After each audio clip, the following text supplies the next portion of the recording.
Oh, Canada. Put on a suit, drink water, don't drink and drive. Hey, man, call your mother. It means nothing. It means nothing. Nah, they lying to you. It's about the money. Now you're more fluent.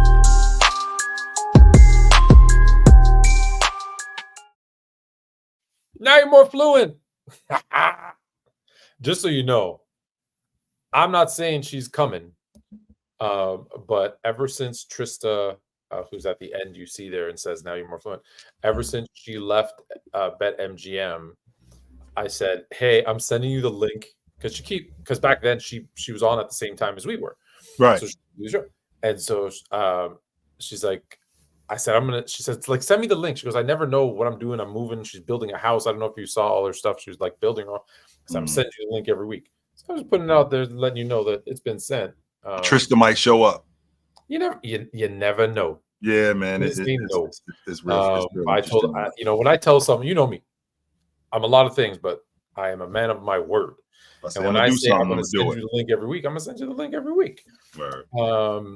Today was supposed to be, you don't remember this, but today, election night, was supposed to be Coach Scott Morrison, the assistant coach for the Utah Jazz, was supposed to come through. Supposed to come through today. I love that dude. Like he had told me, I forgot to tell you, but he had told me weeks ago that the Jazz had set up a team event. They're in Chicago, I believe, tonight.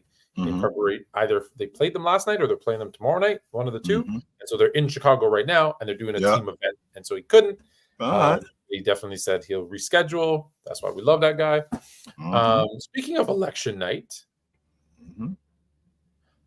which do you think is more realistic? Because I've been, scouring the Twitter. I don't get a vote being up here in Canada.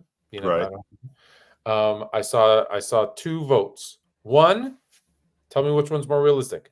Cowboys suck, and another one, LeBron James. I'm just putting it out there.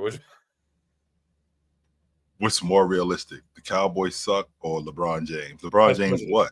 As president. LeBron James as president? Yeah, the Cowboys suck 100%. 100% the Cowboys suck. They wrote him in. Yes. Oh, man. Okay. I know you're good. I know you're a history guy.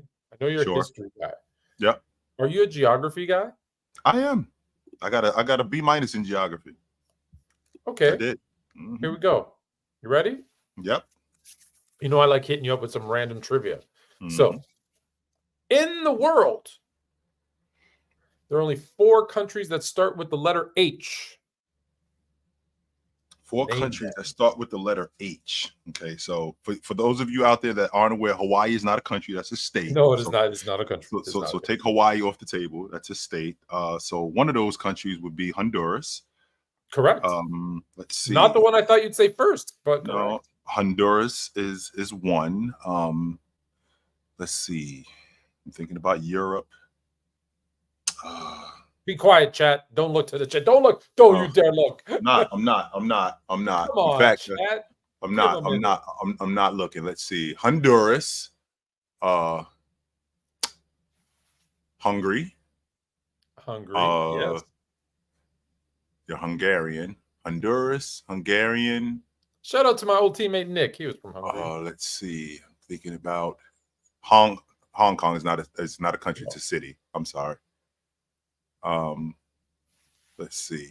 You can look. No one else in the chat is saying anything because they don't know, or they're listening for once. That's a good one, Tone. I can only come up with 2 of them. No, you can come up with a third one because one of them's just not that far away from where you live. A little island if you go just south of Florida. Well, maybe a little bit more south. Well, Havana is a little further south than that. It shares an island with another country. Let's see. The Bahamas. Oh, Haiti. I'm sorry. Haiti, correct. Yes. Haiti. Philip, hold on, Philip. Holland, my man, or woman, I don't know. I'm assuming man. Holland is not a country. No, it is not. Let's see. So Haiti, So you got Haiti. I'm Haitian. Yeah. I'm Hungarian, and I'm Honduras. Yes, and Honduras. The last one. Well, I don't know. I don't know that you're going to get this one if I'm being honest. I don't. I'm stumped. Holy See. Holy See. I don't know what Holy See is. I don't think anybody knows where Holy See is, but Full Metal Quirk got it. Holy See in the chat. Congratulations. You got it. Mm-hmm. Ooh. We have. Hold on for a second, Tone. 1 second. He's going on the map to see where Holy See is. While you do that, Jay, I'm going to, you know what? I was going to, this is why this show's so good when we're live. I can just go straight to a video. I'm jumping right to a video. And we're going to play it for you guys. Because I think it's hilarious. That's why I'm going to play it. No games today on the NBA schedule. So we're going to start talking up with Finish. I said, better late than never, better late than never. You're better late than never. Oh, Jay missed it. I'm going to show it to him after. So today we're going to talk about, while we're waiting for Jay, we're going to talk about KD and Stephen A. Smith. They got their dumbass battle going on. World champs of basketball, stupid Yankees fans, ref stats. Obviously, I'll play this again for Jay. This for you, Jay. Finish. Mm-hmm. I said, better late than never, better late than never. You're better late than never. A Tone, man. And we're going to talk about. You know what? Let's just talk about it. Yeah, because ownership, general managers, coaches, product on the court. It's all to steal from my boy Chuck. Terrible. It's all horrible. And I just want to say, sure, I told you so. You did, Tone, and I'm trying to figure out where you got that from. I'm like, where is this dude seeing that this team is going to be garbage? Where's he seeing that at? Where? Because I don't see it. I'll tell you where I saw it. Here's where I saw it. The roster is poorly made up. I have told you from the jump, I do not like Doc Rivers as a coach. I've said that. There's plenty of coaches that I don't. There's plenty of coaches that I'm not fond of. I mean, for the team that they assembled, and then I don't want to. It's not. You can't change the identity of the team. Yep. Like they did, and expect it to work. And then there was really turmoil. There wasn't really a coaching search, right? Doc Rivers was just kind of there advising and kind of. I think he weaseled himself into that role. And I'm telling you right now, I'm telling you, and I've told you this, and I'm going to say it again. You keep Adrian Griffin. You keep Drew Holiday. You keep Grayson Allen, I believe his name was. Yeah. You keep that team together. Yep. The only move they should have made was because of injuries, not because of whatever, because he's not the same guy anymore. Chris Middleton and a draft pick and get another scorer. There's many, many scorers that could have come in to that role in this NBA. And I'm telling you, that team is challenging Boston. When was a good time to come off of Middleton, Tone? Last offseason, when they were doing all the other nonsense that they were doing for Dame. They were so before they moved off of Holiday. So Holiday's still on the crew. Yeah. Oh yeah. All the time they spent trying to stop Miami from getting Dame, it should have been, how can we get in on that? Like you always say, bring in a third team. And if they want Dame that bad, no problem. Help them get Dame. Yeah. And use and put Chris Middleton in to get someone. I don't know who that person is. I haven't done, the research to look. I know exactly who it is, Tone. Their starting small forward is in Phoenix. His name is Ryan Dunn. That's who their starting small forward is in Milwaukee. 100% that's going on. Is this the same situation? Which, by the way, Tone, I feel the same way about the Warriors when people were roasting me when I said in 22 after they won the NBA championship, because you're one of those guys who sell high. Just so you guys know, Tone is a businessman. Tone knows when to sell. And when the Warriors won the NBA championship, that's when I said it's time to move on from these dudes. It's time to reload. It's time to move on from Draymond. It's time to move on from Clay. We got everything that we needed. It was time to move on from them dudes, right? So if that's the case, that may be the same idea when dealing with Milwaukee. After they won a championship in 21, that year in 22 when he got hurt, maybe that was the year to move off of him. Yeah, now I'm not. Listen, I'm a proponent of if you win a championship, you run it back, right? Tweak it if you. But typically, what happens, right? We've seen it with Denver.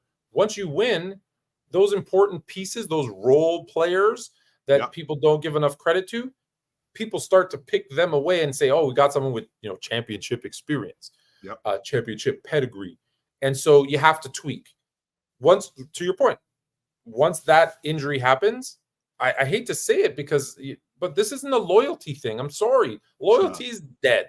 It's a business, and if my business is to win chips, I move them. If my business is to sell tickets, different, right? Like that's what I think were the Warriors. Now the Warriors got gifted an extra one with Wiggins that year in 22. But they were basically saying, hey, we're going to keep Draymond, Clay, and Curry here forever to keep selling tickets. We're not winning anymore.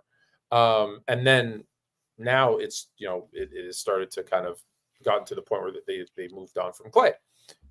But Milwaukee should have seen the writing on the wall. And I'm not that smart that how did I see it and they didn't? Tone, you kept saying this to me, and the reason why I was pushing back on you, and I'm pushing back now. One, and I challenge you, Tone, today. Name me 10 league guards in the game better than Damian Lillard. I can't. Okay. However, okay. Go, yeah, I'll let you finish. I can't. Go. So now I got arguably a top 10 lead guard. I think Giannis is arguably the best player in the league. 2 at minimum. So I got arguably the best player in the league, and I got a top 10 lead guard. Do I have enough around them to supplement? Not them. Let me take that back, Tone. Can they supplement what I don't have? Those 2 guys. So as bad as Dame is on defense, he's going to compete. But Giannis is awesome on defense, and he's a rebounder. As bad as deficient as Giannis is on offense, Dame is that much better as a scorer, as a distributor. So I have that. Why are we at the bottom of the league? So we got the worst record in the NBA. We don't have the worst record in the East. We have the worst record in the NBA. Why are we there? Name me the top 5 teams. I don't want to get ahead of ourselves because we are doing a top 10. Name me the top 5 teams in the NBA. The top 5 teams in the NBA. I'm going to go Celtics. Okay, wait. Cleveland. Wait. Well, wait. Just one at a time. So Celtics. Who's their lead guard? Drew Holiday. Is he top 10 in the league? I don't think so. Okay. Next team. Cleveland. Who's their lead guard? Darius Garland. Is he top 10 in the league? I don't think he's a top 10 league guard. I think he may be in the conversation, but okay, sure. Next team. The next team is Oklahoma City. Is their lead guard SGA? Yes, he is. Okay, so we give him top 10 next. Sure. Let's see. He takes it. We didn't give it to him. He took it. No, he took it. Golden State. Okay. Who's their lead guard? Curry. No, he's not. Is it Draymond? I'm sorry. I take that back, Tone. That's not true. It's Pazinski. That's who their lead guard is. Is he top 10? Pods is not a top 10 lead guard in the game. Okay. No, he is not. Next. Phoenix. Tyus Jones is their lead guard. He is not a top 10 lead guard in the game. So what you're telling me is having a top 10 lead guard doesn't necessarily make you an elite team. Sure. So I go back to roster structure. Why I told you, or why I thought this team wasn't going to do well is you have a player in Giannis who his strength, let's be honest, he scores, right? He can put 30 up a night, but that's his strength is his defense and athleticism. Sure. And that's the core of that team. And that's the identity of that team. That's the personality of that team. You got rid of all that. And you said, no, now we're going to be an offensive team. That's what Dame is. Dame's going to go out and hey, he can score in the fourth quarter. He can score late in games. He can run it off. He's a top 10 lead guard in the NBA. Last night. Yeah, but that's not what that team was built on. So to have those 2 guys play together, you have to have an elite perimeter defender next to Dame, which they don't. A high volume scoring 4, 5, whatever that is, next to Giannis. Which they don't. No. So that's why I say the roster. That's why I blame ownership. I blame because the ownership's allowed the GM to make these moves for names. And I ask again, when have big names been brought into a team that has been successful? And if they were successful, more than for a short term. It's failed more than it succeeded, especially for a long period of time. It's 100%. Overall fails more. Yes. So they went for, like you always say, they went for the pretty chick with no brains instead of the really, really good looking chick that has brains. Or the 6. She's not an 8. She's a 6.5, maybe a 7. Yeah, she's but a she's 6, so she dope. Works, she brings home a check. She's so dope. Yeah. Oh my goodness, she is fantastic. Right? Like, she's you know, so she listens to hip hop and she'll sit down and watch the game with you. And they threw her out. She ain't knocked down gorgeous, but exactly. And they threw her out for a girl that looks a little bit better but has no substance. And again, let's be clear. I just said Dame's. I can't name 10 lead guards better than him. So this isn't a knock on Dame. It's a knock on the fit. Yes. And it's not a fit. And it leads us to the next conversation, right? Which is, does this mean they blow it up? And does this mean Giannis isn't there anymore? Well, we had this conversation, Tone, last year when they did this, and I wasn't sure on the fit. I was on the fence about it, but I liked the aggressiveness. That's where we were with this. Because Giannis, remember, he said he wasn't signing an extension because he wanted to compete for championships. And when Milwaukee ends up trading Drew Holiday for Dame Lillard, what they're essentially telling him is, we're serious about making moves. Whether we're going to make the right move or not, okay, that's something different. But we are serious about making moves. So when they did that, I'm thinking, okay, they're serious about making moves. Giannis ends up signing an extension. And at that point, I'm giving this unit 3 years. It was a 3-year window because at that point, Dame's 33. So I'm thinking Dame can play at this level. I'm thinking he can play at this level. At that point, I'm thinking he could probably play at this level for another 3 years. Well, last year, it was a transition year. This year, he's right back to being Dame. He's in the top 10 in the league in scoring. I think he's 28-8 this year. And he's doing it on pretty good efficiency. However, there's things that they have not addressed, which I didn't see in the offseason. So to bag Gary Trent, I'm thinking, okay, Gary Trent isn't Jalen Suggs, right? He isn't Lou Dort. I'm not asking you to be that. What I am asking for is, I'm asking you to be competent as a defender, get around screens, navigate screens, be able to guard one-on-one. That hasn't happened with him.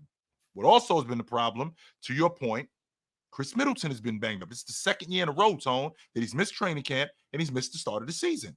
So in the words of my man Tony Tone, when you fail fast. Well, they've already failed, and they still haven't failed fast. They still on this with Middleton.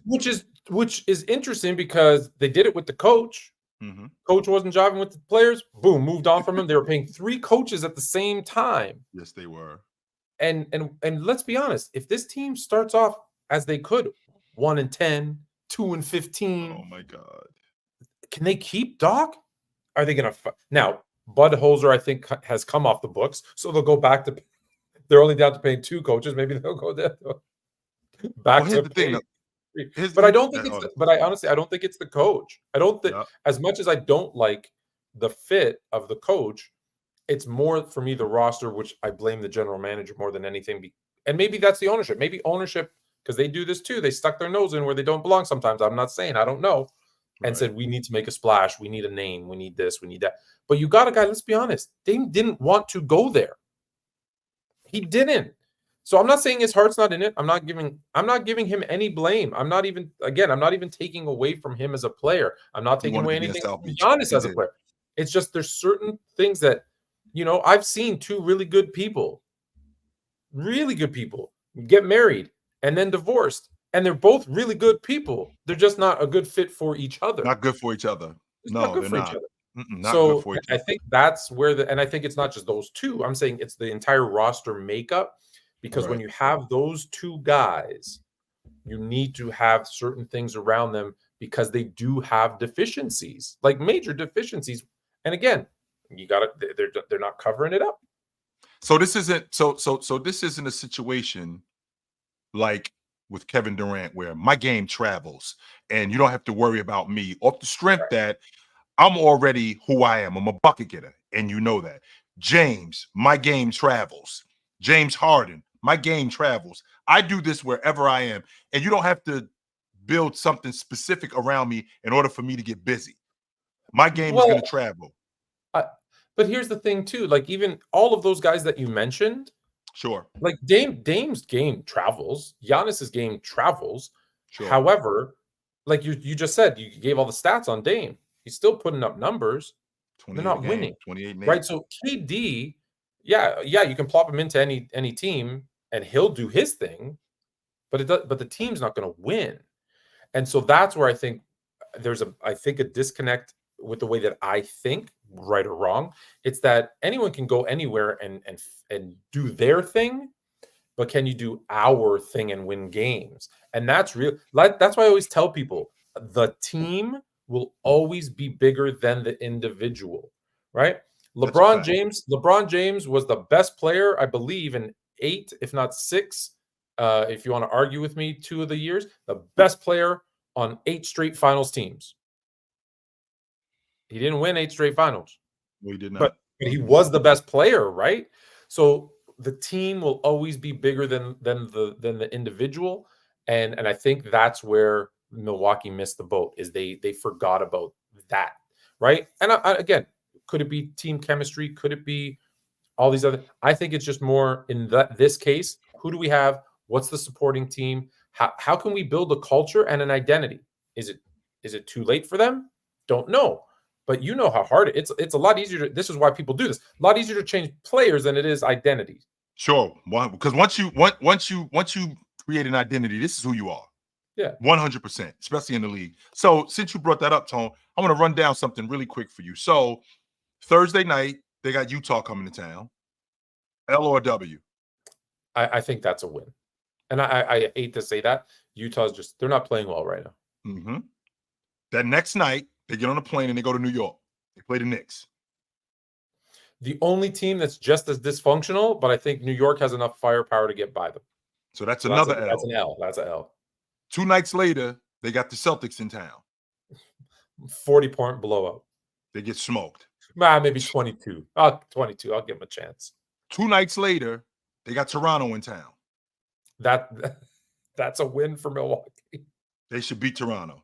I think Giannis is going to put on a display for his new team. Mm-hmm. For his new team. The team that should have drafted him in the first place. Mm-hmm. And then a week from Wednesday, they got Detroit in town.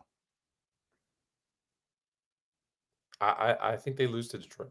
So of their next 5 games, 1, 2, 3, 4, 5 of their next 5 games, you got them losing to Detroit. They beat Toronto. They lose to the Celtics. They lose to the Knicks. So 2 of their next 5 games they win. And they beat Utah. Yeah. So they go 2 and 3 in the next 5. So they go 2 and 3. So and people are going to think that they're oh wow, they're doing better. No, they're just playing worse teams. That's all. That's all they're doing. That's all. Because if you look at this team, Tone, and the way that Doc Rivers got hired, I didn't like it at all. I didn't. And I still don't. But I don't think that he's the problem. I don't think that he's I don't think that he's the problem more than the way that this roster is constructed. Taurean Prince is still one of the better shooters that they have. AJ Green is a damn good shooter that they have. I really like him. I don't know what they're doing with AJ. I don't know what they're doing with Jackson. Still, they came off of Grayson Allen, and they got Pat Connaughton, who looks like almost a shell of himself of what he was when they won the championship. He doesn't look nearly as good. Brook Lopez is long in the tooth, and they don't have anybody backing him up, which is worse. Bobby Portis, still good. I still think that Bobby Portis is one of the better rotation players in the game, but I do think that they need to upgrade their bench. So more than anything, can this thing be turned around? So I'm having a hard time with the idea that not with this roster. I'm just having a hard time with the idea that this with both Dame and Giannis, and I can appreciate bad fits because we saw Miami start off 9 and 8. We saw that it wasn't working early, right? I saw Miami start off 9 and 8 when they had James and Wade. But that wasn't See that I don't know that was a bad fit so much as it was they didn't know who was gonna like. They Right. had they had 9 new players. Well, can't we have that same kind of situation going on? Because again, this team's identity, you just brought it up, Tone. This team's identity. But that was 9 new players came in, right. and they just needed to define roles. Right. So I think that's different than you bring in one. Like if that team was already had, let's say Wade and Bosch, right, and they got rid of Bosch, so we'll make Bosch the Drew Holiday. They got rid of Bosch and brought in LeBron, and the other guys stayed, or they Bosch and maybe Udonis Haslem, right? Let's use that. Those 2 guys go and they bring in LeBron. That team, it would have been different. It would have been different. Whereas I'm going to give a team that brought in 9 new players in the offseason an opportunity to figure out who they are. Whereas this team brought in a new player and went from a championship structured defensive team who brought in a defensive minded coach, and then tried to rewrite everything who they were. Right. That was different. That was yeah. I can't compare the two. Sure. But here's what I'm saying with that, because again, you talked about the roster being flipped. I'm thinking with the roster being flipped, people figuring out their roles, that's going to take some time. Well, with Damian Lillard now coming on board, well, now our identity changed. Okay, before that, we were this hard-nosed, defensive-minded. I think they were in top 5 in the league in defense the year before Dame gets traded. I mean, the year before Drew Holiday gets traded. Now you add Dame. So now what we're going to become is we're going to become a more offensive team because we don't have that anymore. So now we're looking for Bobby Portis to be more of a scorer. We're looking for Giannis to continue to do his thing, but we're looking for guys like Brook Lopez, Chris Middleton to be more scorers because we have a guy at the lead guard spot who isn't much of a defender, and we don't really have much to protect him. So now we have to change our identity in what we are now, as opposed to we had Drew Holiday, this is who we are, this is what we're about, and we can roll with that. We don't have that anymore. Now I'm thinking about this Milwaukee Bucks team, and I'm thinking about how good Giannis is, and I'm thinking about how good Damian Lillard is, and I'm thinking to myself, okay, the season just started. This team might not be in terms of roster construction with AJ Jackson, with AJ Green, with Jackson, with Gary Trent, with Taurean Prince, with Bobby Portis, with Giannis, with Brook Lopez. Okay, this roster might not be constructed to win an NBA championship. We shouldn't be this bad, though, Tone. We shouldn't be the worst team in the league. No, I agree with that. They shouldn't be this bad. However, I'm looking at the roster, and I'll say you got 29-year-old Giannis. He'll be 30 next week. Next month. You got 31-year-old Pat Connaughton. You got 34-year-old Damian Lillard. Mm-hmm. You got 36-year-old Brook Lopez. You got 33-year-old Chris Middleton. Yep. And you got 29-year-old Bobby Portis. Those are like your main guys. Sure. They're two. There's no one that's untouchable. I won't argue that. Nope. Right, and because we live in a younger league. We do. We live in a younger league. Right. Because when you look at it, but the young guys, like you mentioned, AJ Green, Jackson, Gary Trent, those guys aren't, Prince. Those guys are role players. They're not moving the needle on a team. You're not catching Boston, and I love Gary Trent. You're not catching Boston with Gary Trent, AJ Green, and Bobby Portis on the court. You're not. Now that might be right, but that's their aspirations, right? They're not talking about making the playoffs. This is a team that has championship aspirations. But like the person downstairs, as you can see, I'm in another hotel. The person said to me downstairs, they're like, "You got a hamburger budget with caviar taste, my man." And I said, "It's not gonna work. It's not gonna work." As my uncle would say, "You trying to buy champagne with beer money?" Mm-mm. Yeah. That doesn't work. No, I tried to get a lobster tail for $5. No, sorry, Tone. Mm-mm. You got to dig a little. I thought you could get a cheap lobster tail. I could just go outside and stick my hand in the water and probably grab. Got to dig deep in your pockets, Tone. $5 ain't enough. Shout out to New Brunswick, Moncton. That's where I am, by the way. I'm in Moncton, New Brunswick. Got to dig a little bit deep in your pocket, Tone. It's my first time here. But we shouldn't be this. But the point that I'm making, Tone, is we should not be this bad. We got the worst record in the NBA, Tone. We don't have the worst record in the Eastern Conference. We don't have the worst record in the Central Division. We have the worst record in the league. And I got arguably a top 10 league guard on my team, and I got arguably the best player in the NBA on my team. And we're at the bottom of the NBA. We should not be this bad. Are we a championship level team? Well, probably not. Probably not. No, we're not. And let me be clear. I told you they'd be bad. I didn't think they'd be this bad. You did say like that. I was talking like fighting the 500. Like this is ridiculous. Now, I had them. I think 2 or 3. Two of the next. No, what did I say? 2 of the next 5. You might get lucky, get one of the up, steal another one, right? 3 and 2, and now they're going to start feeling a little bit better about themselves. What would it be like 4 and 10? So it's build on that. It's a start. You can build on it. I'm looking at their schedule, Tone, over the next like 10 games. They got Utah on Thursday. They got the Knicks, who you like the Knicks against them. The Celtics, they don't beat them. Toronto, they should beat Toronto. They got Detroit at home. Because 3 of the next 5 is at home. They could win. They could beat Detroit, but I just don't think they will. Mm-hmm. They go to Charlotte on Saturday afternoon. Okay, that's another one. That's another one. Good. Then they got Houston, who Houston is really good. You know how I feel about Houston. They got the Bulls, who smoked them in their building. Sorry. Again, the Bulls, who smoked them in their building. Then they got the Pacers. These are division games. Then they got Charlotte again. They come down here the day after the Tuesday after Thanksgiving. They got the Wizards. Then they have Detroit.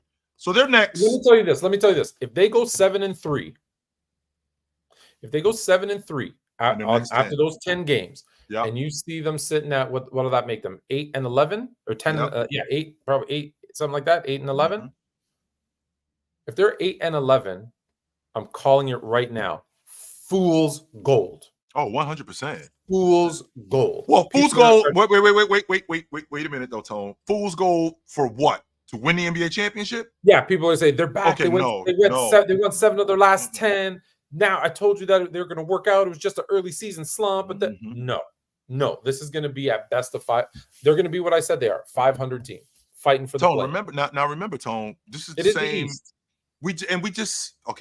That East narrative. I think that we have to stop with this. Isn't 2012 anymore. This isn't 2013. This isn't 2007.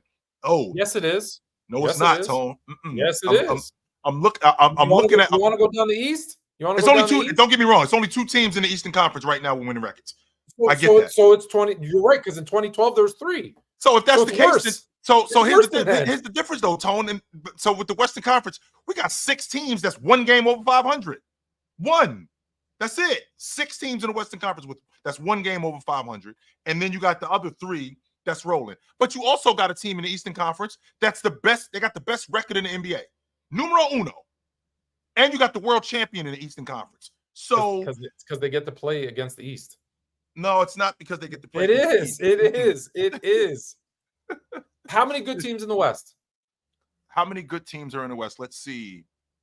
I think just how you talk about Milwaukee. If they go 7-3 in their next 10, you calling them fool's gold? The Golden State Warriors are fool's gold. 100% they are. I'm not buying this at all. Junior that. I'm sorry, young fella. Nephew, the Golden State Warriors are fool's gold. He's not here.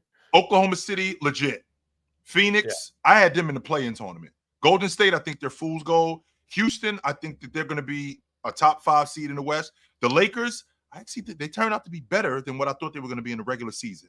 I don't know what that's going to look like in January, but as of right now, it looks pretty good. Anthony Davis. Listen, I wish, because I'm a Laker fan, but no, that is fool's purple and gold. You ain't buying that neither. I ain't buying it because here's why I'm not buying it. 1, the best player in the league, LeBron James, I don't think plays all 82 games like he says he is. He's going to have those bad games. I know Anthony Davis is not going to play another 70-plus games. We already know that there's drama. They're going to be looking for a new center after that moron did what he did. I'm not even going to give him any attention by calling it out or saying his name. And I still don't like JJ Redick as a coach. I think he is going to rub his players the wrong way sooner than later. So far, it's too early. I'm telling you. You're going to have to come off that, Tone. Just like you talked me off the ledge, Tone, I'm going to talk you off this JJ Redick ledge.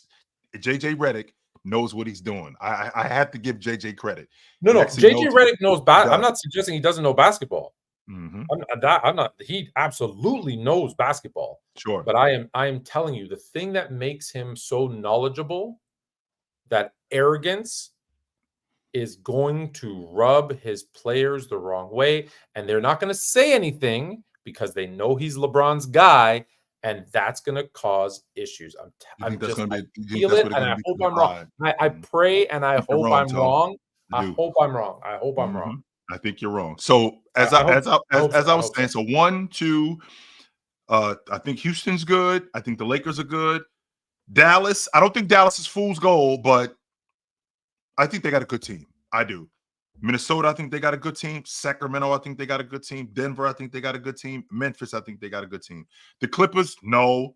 San Antonio, no. The Trailblazers, no. The Pelicans, no. Utah, well, how many did you name? 6 or 7? So I'm thinking, let's see, Oklahoma City, Phoenix, Houston, the Lakers, Dallas, Minnesota, Sacramento, Denver, Memphis. That's 9 teams that I think are good. 9 teams that I think are good. Now, that's 400% more than the East. Wait a minute, though, Tone. That's not fair, man. It and the reason why that's not 400%. Here's why that's not fair. Number one,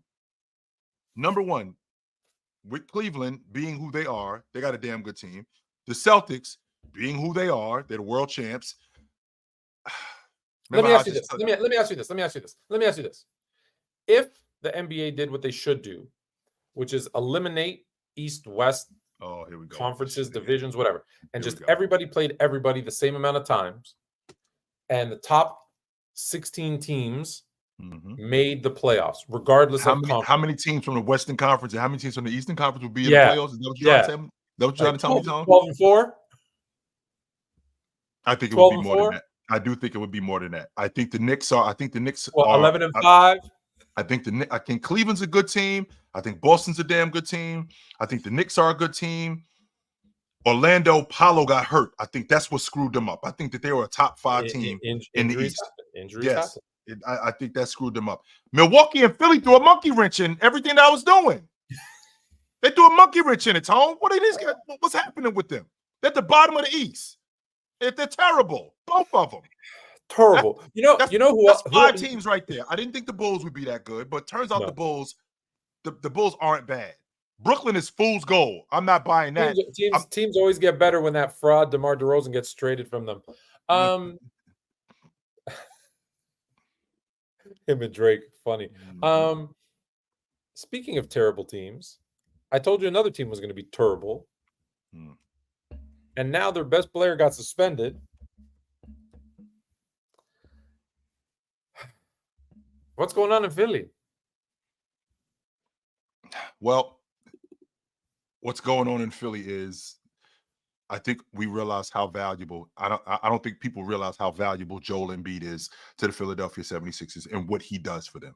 Everything that they do, everything that they are is predicated on Joel Embiid. And with Joel Embiid out of the lineup would explain why, Tony, they're at the bottom of the league in field goal percentage. They're at the bottom of the league in three-point percentage. They're at the bottom of the league in rebounding. They're at the bottom of the league in defensive rebounding. They're at the bottom of the league in defensive field goal percentage. They're at the bottom of the league in blocks. Everything, Tone, everything that they do is predicated on Joel Embiid. Everything, the way that they run their offense, their defense, their rim protection, their interior defense, their offense on the perimeter, Joel Embiid in transition, Joel Embiid in the mid-range, Joel Embiid stop and pop. Everything that they do is predicated on Joel Embiid. And when Joel Embiid is off the floor, not only do they have to change their game, they got to change everything that they do. Because why? Their backup center does none of what Joel Embiid does. And that's Andre Drummond. He does none of what Joel Embiid does, except rebound. That's it. He's not the defender that Joel Embiid is. He's the greatest rebounder of all time. 100%. He's in his mind, he's the greatest rebounder of all time. Sure, Tone. I get that part. But what about the other stuff? Right? When I got Joel Embiid on the floor, that makes us so much better because how much we play off of him, how much he does for us, just him as a scorer, him as even a passer. He's not a great passer. I think Joel Embiid, for every one assist, it's a turnover. I think he's got like a 2-to-1 assist to turnover ratio. But even with that being said, him being on the floor is more than enough for us. But now you add in having Paul George. And when you hear the name Paul George, what do you immediately think? Oh, we're fine. When in reality, so we know, Tone, when the playoffs start next year, he'll be 35. That's not what I think. As soon as you get Paul George, okay, he's still got the goods. Paul George is still a viable number 2 option playing alongside Joel Embiid. No, he isn't. Once I hear the name Paul George, I think your team is cooked. And I was right about that as a Clipper, and I was right about it so far as a Sixer. If I'm the Sixers, I'm looking to see, will anyone take Paul George and see if anyone still believes and take advantage of them. And I'll trade him for a 6-pack and a bucket of extra crispy, as you would say. Oh, and I'm calling up Milwaukee and saying, Dame and Embiid would look real good together in green, and seeing if I can't get my hands on Giannis. Because the process has failed. They never made it out of the second round. The process has failed. And now he's fighting with broadcasters and not playing. And the media here. And now he's starting to complain. He's talking himself out of Philly. He wants out. I know when a player wants out. I lived through Vince Carter. I lived through Damian Stoudemire. I lived through all of those guys in Toronto that wanted out. Trust me, I know what it sounds like, and it sounds like a guy who's ready to go. So give him his wish. It didn't work for me. It's not working for you. I'm good. Okay, 2 things, though. Number 1. Now, that trade's a joke, by the way. That's not going to happen. I know.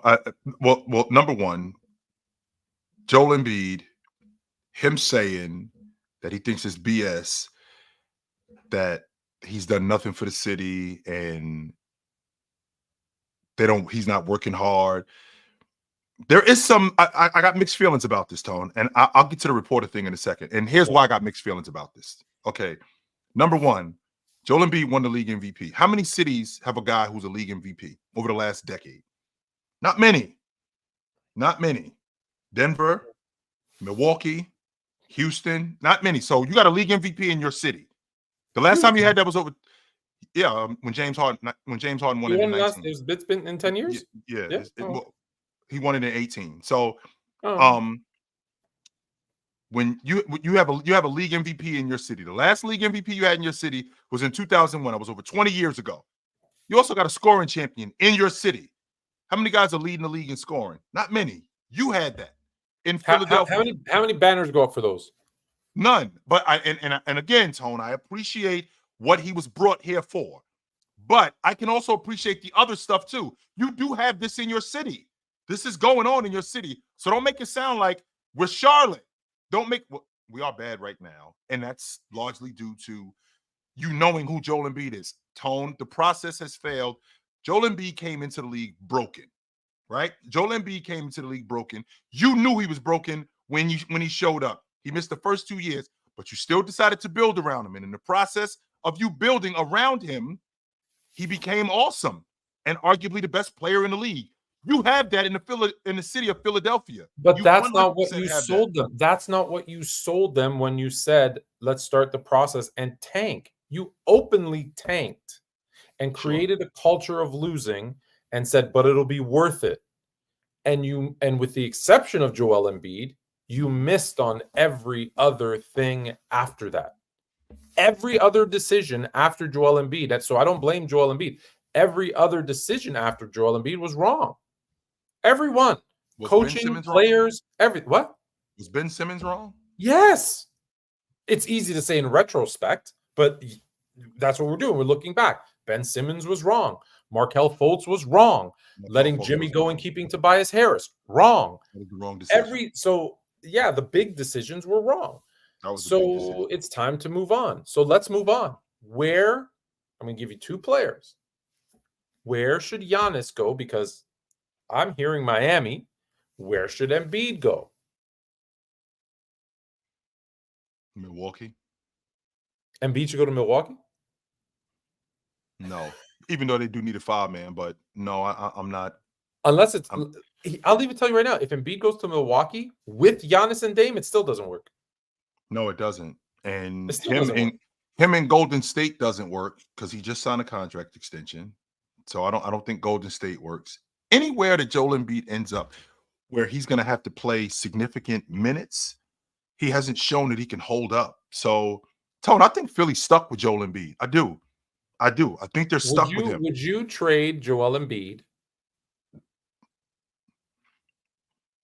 for Anthony Davis and Austin Reeves? Nope. If I'm Philly, I do it. If I'm the Lakers, nope, I ain't doing that. Mm-mm. So I got a big. What about straight up? What about straight up? Anthony Davis, nope. Mm-mm. If I'm Philly, if I'm Philly, just to get Joel Embiid off my books, I'd consider it. But if I'm the Lakers, no, because what I'm doing is I'm moving off a guy who's more injury prone, and I'm pairing him with a guy who's older. So now Joel Embiid's going to be out of the lineup more than he's going to be in the lineup. Plus, I got an older guy in James. No, I'm not doing that. Hell no, am I doing that? At least Anthony Davis has shown me over the course of this season and last season, he's going to play. He's going to be available, and I like that about him. I can't say that. I can't say that about Joel Embiid. And I got an aging James who's ridiculously long in the tooth. I don't know why he's still here, but he is still here. And now I'm going to move off of Anthony Davis, who's been playing great, for a guy who's going to be in and out of the lineup. No way am I doing that. Mm-mm. You know who likes broken down centers? Portland. The Trailblazers. They do. The Trailblazers do. Did they put a package together? Yeah, we good at the of young talent? No. We got to make the money work. And young talent, draft picks. Is there anything? DeAndre Ayton. Would you take DeAndre Ayton in Philly? And if you would you take DeAndre Ayton, Anthony Simons, and 4 1s for Joel Embiid? Depends on how many years Ayton has left on his contract. Yeah, I would. Mostly for the 4 1s, right? I'm taking Ayton for money just to make that work. The only problem is, I believe, here's the other problem. I believe, I got to double check my stats. Yeah. But Philadelphia's in the second apron, which means they can't do any deals with multiple players. So that might not work either. He comes off the books. DeAndre Ayton comes off the books after next season. Yeah, I would do that in a heartbeat. But they might not. Their hands might be tied because of that second apron thing too, though. It might have to be an off season. But I think that finally that one actually makes sense from a Portland needs a guy. They like their centers that are live in the hospital. So it makes makes sense. I don't know, man. I don't know. What about Giannis? Do you think Giannis to Miami is a real thing? I don't. Nope. Mm-mm. And the reason why I don't think it's a real thing is because Giannis told me what his intentions were. He told me that he was going to wait on signing an extension. He told me that. He said, I'm not signing an extension until I'm not signing an extension. I want to be able to compete for championships. The Bucks go out and they make the move that they did for Damian Lillard to show, just in good faith, to show that I am serious. We are serious about making big time moves. It hasn't worked, but Giannis did sign an extension. So Giannis being a man of his word, and Tone, I give this thing 3 years. That's what that was the window. It was a 3-year deal. It was a 3-year window. We're in year 2 of this 3 years. And presently, the way this Milwaukee team is constructed, not sure this is going to continue. I'm not sure this is going to work. But I do remember a certain Laker team that started the season 2-10. I do remember that. And they ended up flipping the roster.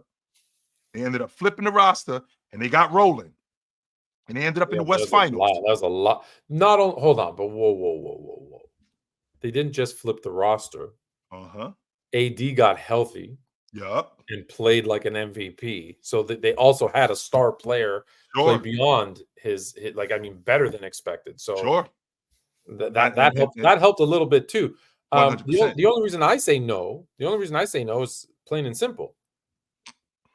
Milwaukee ruined their roster to keep Miami from getting Dame. Now you think they're going to help them and trade Giannis there? It's not happening. I'm not doing that. Giannis is going west. The only other scenario he may.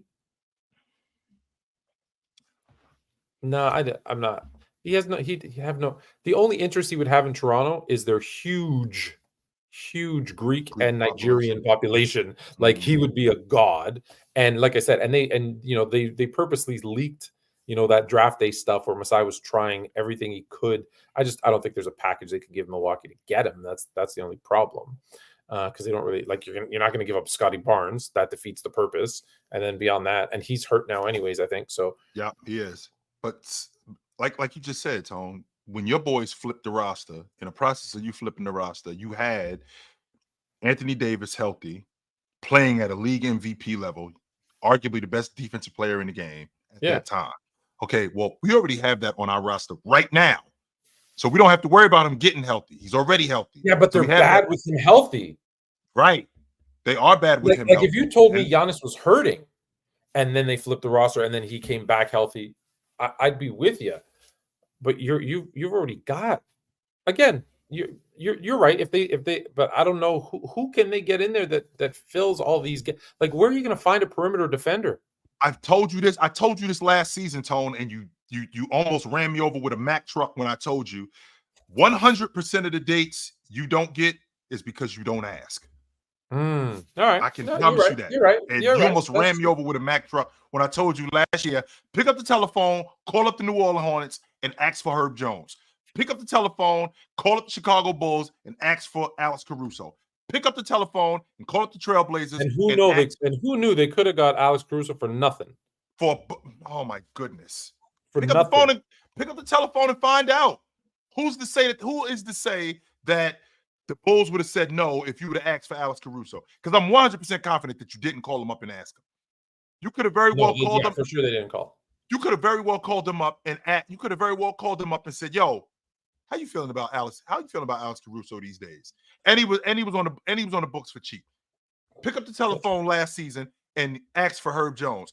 Pick up the telephone and ask for Alex Caruso. But now we're this year. I like Melo's idea, Dyson Daniels, Fluent Junior's guy. Right. Who else? Who's the big? But they don't need a defensive big. They need an offensive big.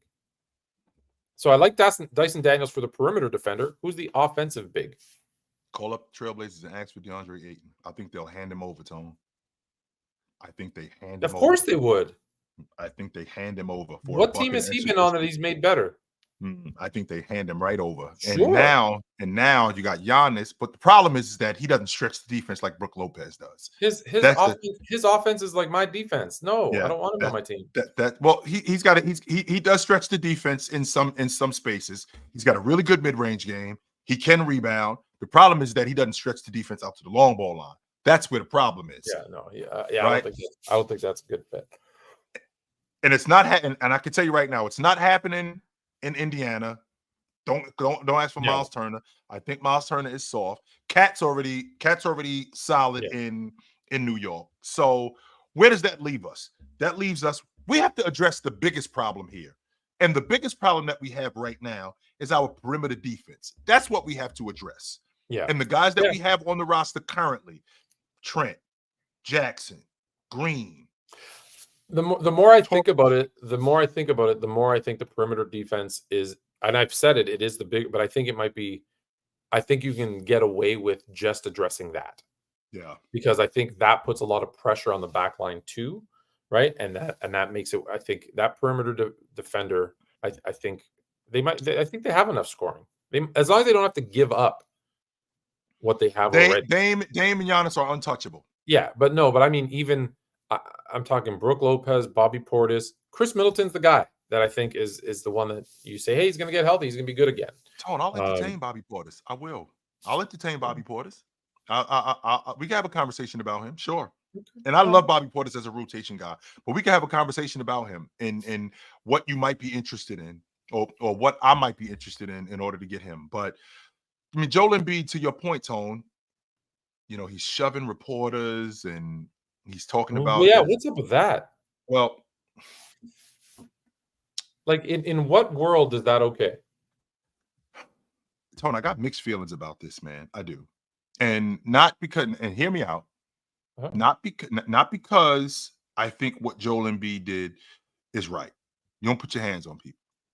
right? So we're in a space right now with Philly where they're bad. They got a bad team right now, right? They got a bad team right now. With them having a bad team, in the process of them having a bad team, now this reporter who, for all intents purposes, I heard he's a bit of a prick, right? Yeah. So he writes this story. Joel Embiid had put it out there previous that he was dedicating not the season, but he was playing for his brother who passed away in a car accident, I think in 2016, and he was playing for his son. Now, when I say that, does that now open the door for backlash from reporters to come in and say anything about my family specifically? I don't think so. But there are people who might think that it is. Now it's actually fair game. I don't think that's the case, but that's what happened, where it was in the context of, well, Joel, how do you think your son or how do you think your brother would feel about you not playing if you said you're playing for them? Well, okay, first of all, leave my family out of this. You could talk about me as a ball player. I take no issue with that because that's part of being criticized. You can talk about me as a ball player, but leave my family out of this. But then I got mixed feelings about it because I did open the door to this. Yeah. Right? I did open the door to this, and he did take advantage of it. Now, when I see him face to face, and I'm now going to deal with him, me putting my hands on him, that's completely and utterly out of bounds. Number one, this could have turned into something completely different. Okay, we're talking about a 7 foot, 280-pound human putting his hands on somebody. And it wasn't just it was actually putting his hands on a guy and shoving him. That could have been something serious. And now what it does, Tone, is it compounds other reporters. Well, I'm standing outside the Utah Jazz locker room. I'm standing outside the Chicago Bulls locker room, and I don't know, Pat Williams, or I'm standing outside the Knicks locker room and Cat went 1 for 11 at the long ball line. If I bring that up to him and I talk about it and I might say something about his mother who's not around anymore, am I going to have to deal with this? What Joel Embiid dealt with? So now this opens up a can of worms that you can't put your hands on people. And Adam Silver, he had to get control of it. He had to get a hold of this before it turned into something more serious. And I respect that. Now, I also respect Adam Silver being smart about it because what Joel Embiid thinks is that he's suspended for 3 games. Not because you're going to rush back. No, once you get healthy, that's when the 3 games start. Just like that. So, but I do have mixed feelings about it because I feel like on the one hand, like my family and my personal life, that's none of your business. But on the other hand, you can't put your hands on journalists. You can't do it. No. Yeah. So, and I'm torn with this one too, because one, as a journalist, your job is to ask tough questions, right? Like, I'm sorry, like hey, what'd you have for breakfast? Like, no one wants to hear, no one cares. So you have to ask tough questions. Embiid did open up that door by saying he is dedicating the season to his late brother. Sure. So is that a question that he could ask Joel Embiid? Does that make sense? Yes, it does. However, you also have to understand the timing and location for that question, right? If you and I have a sit down and I say, hey, we're going to have this, we're going to talk, and we're going to have, I'm going to ask you some difficult questions. You ready? That's the time to do it. In the locker room setting, when there's other journalists and other players and blah, blah, everybody else around, that's not the time, right, to bring up sensitive issues. Like you don't go up to you don't do that in front of you don't go up to someone in a group setting and say, hey, how's that jock itch? Like this, you don't do that. No. Right? There's a time and place. Sure. So while I say yes, it's his job to ask tough questions, there's also a time and a place to ask those questions. On Embiid's side, I get it, because I've had people, and you've had this too when you're in social media, whatever, that say inappropriate stuff, and when they bring up my Mrs. Fluent or the kids, I know that I tend to sometimes jump a little too quick to Sure. You know what I mean? And so I get it. If he asked me that question about someone who passed, I probably punch him. I get it. Right. However, what would hurt that journal, and this is tough because right, but what would hurt that journalist more is when that happened, because the timing, and maybe there's a history there too. Not sure. It sounds like there was. When he asked that question, all Joel Embiid really had to do was turn around, say nothing, and then tell the Philadelphia organization he has no more access. That's where I was at, Tone. It's him or me. Bingo. And now you take that guy who makes his living, because he's a beat reporter in Philly, right? So you take him out of the Philly locker room, out of the stadium, at which he has every right to do. His job becomes a whole lot tougher. And that would be a very good lesson for that guy to learn about appropriateness in terms of time and place. And again, the question is valid. The question is valid, but that's not the right. Like, we had an NBA ref on. I would have loved to ask some questions about some other stuff, but it wasn't the appropriate time. We didn't get the green light to do that. Right. But am I still talking to the people at the NBA and saying, hey, I'd really like to ask some tougher questions. Who can I talk to? Of course, because 100%. we want to know. But could you imagine if I ambushed James Gucci Williams in that interview and said, hey, tell me about Tim Donaghy and how much scandals of fake games are still going on today?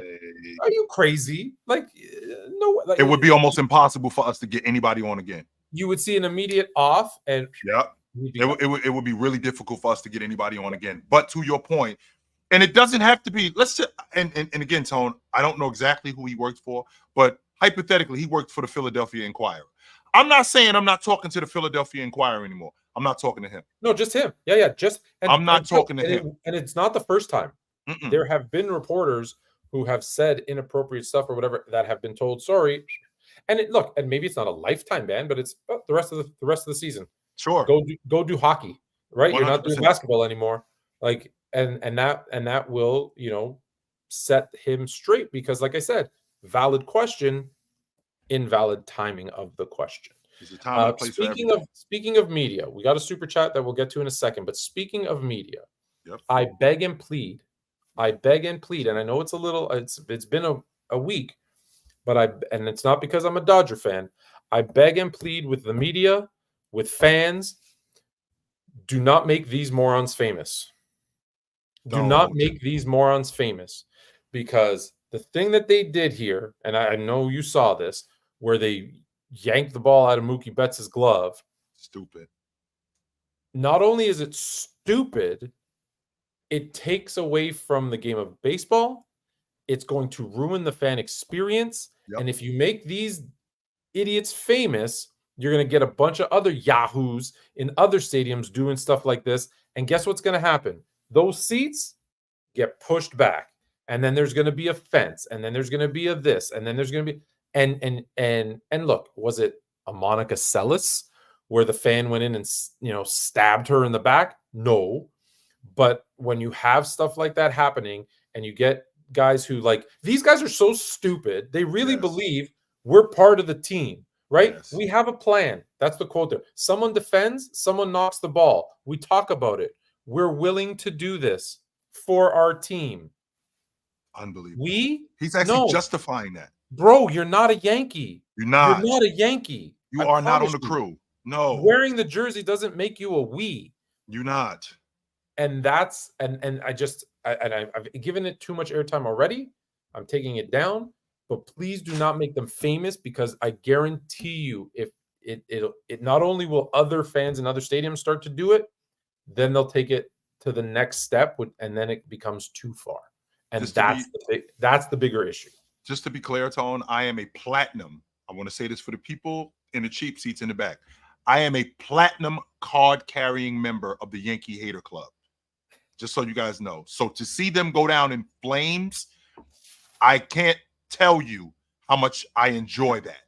So to see goofies like this contribute to the goofiness of the Yankees, and to see them go down in flames like this, I think it's fantastic to watch the Dodgers smoke them, and not only watch them smoke them, their fan base, who's just a bunch of idiots who just think that they're entitled to everything. This is a prime example of why I hate the Yankees. This is a prime example of why I can't stand the sight of the Yankees. This right here, we talked about this. We're going to do whatever it takes. We? What do you mean we? You ain't on the payroll. You are not on the payroll. We. And on top of that, and I say we because there's times when, I talk about the team, but I don't, my team, but I don't take it that far. Like if I'm sitting in Levi Stadium as a 49er fan, I'll say we. But you know what I'm not doing? I'm not going to jump on the goalpost and knock the field goal away. I'm not going to do that. That's dumb. But these are Yankee fans. These are the people who, Tone, I don't just want. Look. Is there a crazier Bears fan? Maybe there's some crazier than me. But no, I think he's at the top of the list. I don't think that there's a crazier Bear fan than Tone. I think Tone is at the top of the list when it comes to Bear fans. I'm not sure about that. But with that being said, I think that Tone knows exactly where the line is. So we may have lost Tone for a minute, and we'll get him back. But this is just evidence of more dumb Yankee propaganda in who the Yankees are. So to be honest with you, I don't fault them, right? I don't fault them because this is who they are. I can't blame you for being dumb. This is who you are. You're a dumbass. And that's who the Yankees are. And I got no problem with it whatsoever. So with that being said, right? With that being said, there's some other things that there are some other things that I would like to get into. So we got my man Tone back. I was about to can you hear me? Yep, you hot. Mm-hmm. I was about to tell you the score in the Biden-Harris game. Oh boy. It's 154 to 27. Is she smoking him? No, Trump 154, Harris 27. So Donald Trump's gonna be president again. Well, he's got to get to 270, and the blue states, there's a big blue wall on the West Coast, so right. California gets a lot of votes, so it's still closer than it seems at it's not like a actual score. So what part was the last thing that you heard me say? You being a Bears fan. Oh yeah, me being a Bears fan. Mm-hmm. I've been fortunate enough to be on the sideline. You think if someone's going for, I see that Hail Mary, you think I'm going and knocking the ball down so that they don't score that touchdown? No. Hold on 1 second. I'll be right back. Hold on one second. No problem. There's no way I'm doing that. So, again, man, I can't say enough about the ridiculousness of Yankee fans. I can't. And this is who they are. This is 100% who they are. I think that when you have a fan base like that, it's easy to root against them. It just is. It's just easy to root against a team like the Yankees. It just is. There's a reason why. There's a reason why they are called the Evil Empire. There's a reason for that, and I'm not surprised at all. Not even a little bit. My apologies. I had to, No even when I travel, I got to say goodnight to the kids. Yes. So I'm not jumping up there and knocking down the Hail Mary. I'm not, if someone's running up the sideline, I'm not jumping out and tackling them. Like, it's nonsense, dude. They're like, it just, as my, and trust me, imagine Tony jumping out the stands and I don't know, Patrick Mahomes is running down the sideline. And in order to win the Super Bowl, Tony's just jumping out the stands. He's going to tackle Patrick Mahomes. I'm like, now, listen, I'll tell you this right now. Bears, Colts, Super Bowl. I'm running with Devin Hester every step of the way in that opening kickoff in spot. Like, I'm not running out onto the field. Of course he voted. He's a good American. So speaking of media, I don't know if you've seen this today, because I know you're not really a Twitter guy so much as you. What do you do? Because really you're on Twitter for Woj bombs. Now is it just shams? It's just shams now. Yep. No. Shams. Did you see that Skip Bayless got hacked? I did not see this. And this guy that hacked him changed his picture to LeBron and started commenting, "Skip, get the Twitter back in. I'm bored already." you got to stop deleting messages. And he's posting and posting messages after message as like he's not even pretending. And it got me thinking. As funny as that is, and it is, what a sad, lonely life of a LeBron James fan do you have to be? Because he is a LeBron hater. Absolutely. 100%. Not even a question. But to be so hurt that he's a LeBron hater that you're going to hack his Twitter, like that tells me you're pretty smart. There's much, much better things you could be doing with your time than worried about some 80-year-old man's opinion on your favorite basketball player. Like, let's just be honest. That's what it is. An 80-year-old man hates your favorite basketball player. So I'm going to take my incredible gifts to hack his. That's what I came up with, Tone. That's what you came up with. As smart as you are, better. Right? That's what you came up with. Don't hack his Twitter, hack his bank, and take some of the millions of dollars that he has. How about that might be a way better idea. Yeah. I can probably get away with that. I'm hacking his Twitter because I want people to know that, how much of a James hater he is. No, that's goofy. Now I will say this: his posts are funny. I'd give him a follow if I knew who he was. I just give him a regular follow. Right. Yeah. But let's get to. We have a super chat, so let's do that from Full Metal Quirk. Triple J for Giannis and whatever. This moves Memphis up to first in the West. Be right back. I hear you, Chill. I'm not sure. I don't think they're going to want a lot more than Milwaukee do. Yeah, Milwaukee doesn't do that. Memphis, hell yeah. Memphis would be like, yes. Oh, of course. 100%. Yeah, sure. Mm-hmm. Memphis would do that. It would have to be a lot more. It would have to be a lot more than that. There'd have to be. I'm setting the bar at minimum 4 first-round picks. It would have to be Triple J, and it would have to be. If I'm not mistaken, of course, we'd have to get a third team involved because what you'd want to do is get Dame to Miami and see if you can't get a couple of those pieces. Miami. Are we getting Dame to Miami? Is that like is that the mission to get Dame to Miami? I think his mission is. So he wants to be in Miami. I think, yeah. His mind, I think, was he's going to Miami. I still think Dame's got 2 more years at this level before he starts to slow down.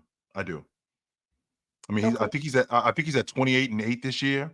I think he's got 2 more years at this level before he really starts. Can I just ask what we're talking about though? Because when you say this level, like statistically, an elite guard in the league. Sure. And you know what that means to me? Nothing. It means why nothing. Though, Tone? Because it okay, first of all, Tone, this is so unfair. Because he's putting up numbers, but it's not going to lead to wins. Why? Because it's never led to wins. Well, it has though, Tone. I mean, he's been in the playoffs. He was when he won playoff series, when he's hitting buzzer beaters, when he's getting busy in the playoffs. That's happened. He has not. How long ago was that? It has not led to an NBA championship. How many years ago was that? But even still, okay, in 2020, when they with that bad second round, right? And I think that the target of being the NBA champ, I just think that's so unfair, Tone, off the strength that it's hard to win, man. I'm not saying he has to win an I'm not saying he has to win an NBA championship. What I'm saying is, when did they make the Western Conference Finals? In 2019. It's been 5 years. Yes, this is year 6 that we're in. And that was the one time. So he has that over Embiid, who can't get out of the second round. They got smoked too, by the way. Right. So all I'm saying is the stats aren't equating to wins. That's it. And by wins, I mean making deep playoff runs, like if he had been to the Western Conference Finals even twice, 3 times, I'd be like, okay, they had one good run. And you know how I feel. Football. Eli Manning had 2 good runs. They want to throw him in the Hall of Fame. I think that was 3. I think that was the 3rd time, and he'd been in the league 17, 16 years. He only made the playoffs 3 times. 2 of them he went to the Super Bowl. Right. So I'm not hating on Dame. I'm just saying, when you say he's gonna have 2 more years of these numbers, Well, maybe sometimes those numbers aren't good for what's important, which is winning games. Like maybe it's because I've seen him play defense. Maybe you should give up 3 points a game. He will compete on. He's shown me this season that he will compete on the defensive end. He's not very good at it, but he's shown me that he will compete on the defensive end. And when he was in Portland, that was one of the main reasons why they didn't win, was because he wouldn't compete consistently on the defensive end. One of the main reasons why they were in the playoffs and they were making when they were advancing to the second round was because Dame was getting busy and he was a bucket getter. Offense gets you in the playoffs. Defense gets you through the playoffs. So 100%. Guess what? It's time to learn to play some defense. I think tell me in year 13, man. Yeah, we're in year 13. He is who he is. So this is. Hey, can I, since we're talking about stats? Yep. You know, I love it means nothing. It's my favorite. Other than now you're more fluent. It's my favorite tagline. I'm going to give you a list of players.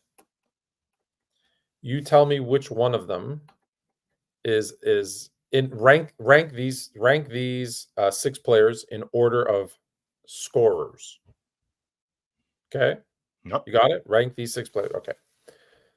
Dr. J, Tracy McGrady, John Stockton, Paul George, Bernard King, Anthony Davis. So Stockton's at the bottom in terms of a bucket getter. Got Stockton at 6. Of this group, you told me Stockton, Anthony Davis, Bernard King, Doc, Tracy McGrady, and Paul George. I think T-Mac is the best scorer of all of these guys. I'll take T-Mac. After him, I think Bernard King was a better scorer than Paul George. I'll take Bernard King over Paul George. Then I'll take Paul George at 3rd. Stockton is at 6.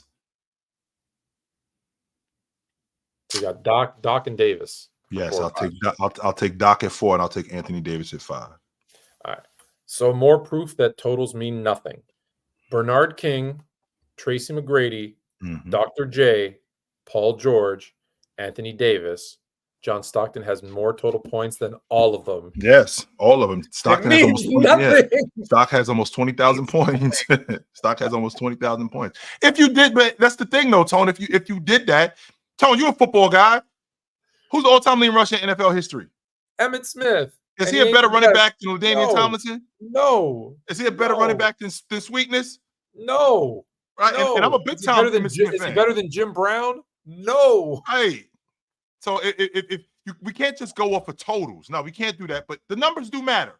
100% they do. I know, but I will keep banging this home that you cannot only look at total and say that person. Just so you know, just so you guys know, last season, in the middle of last season, Steph Curry passed Scottie Pippen on the all-time scoring list. So before last season, Scottie Pippen was higher on the scoring list than Steph Curry. Scottie Pippen a better scorer than Steph Curry?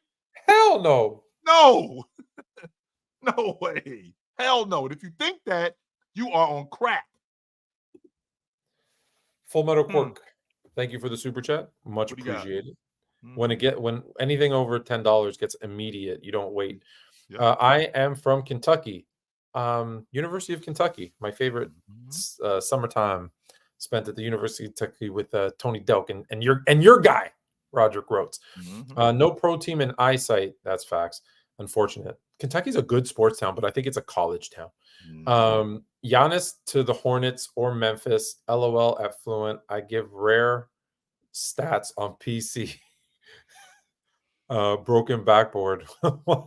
Which is that? Actually so earlier today he gave us a fun fact on the panel, which I didn't know. In 1946, a backboard was broken in a warm-up line by, I forgot the guy's name, and he didn't dunk the ball. It was on a jump shot. On a jump shot? Yes, in 1946, the backboard was broken. Yes, well, sir. That's because they didn't have the spring. It was Yeah, just metal bolted into the glass. that might be it.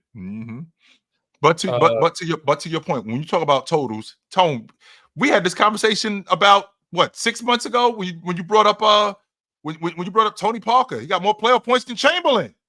Yeah. What the hell? That's why I thought about it, because someone had posted that it means nothing. This is what I love. So a friend of mine says, "Hey, you're finally famous," and I'm like, "I'm not famous, but what do you mean?" He goes, "In my fantasy basketball chat group, they used your meme about it means nothing." Nothing. And I was like, Absolutely. "Hey, I know that guy." And they're like, "No, you don't." He's like, "Yeah, I know that guy." I'm like, It "Oh, means okay." nothing. Yeah. And that's one of my. So yes, November 5th, 1946. Today is the 75th anniversary.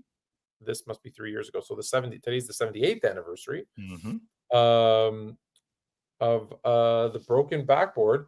It happened November 5th, 1946. The Boston Celtics were preparing for their regular season game, for their first regular season game ever. That's right, because the season would have started, I think, November 1st, which was in Toronto, by the way, at the Maple Leaf Gardens. Toronto Huskies versus the New York Knickerbockers.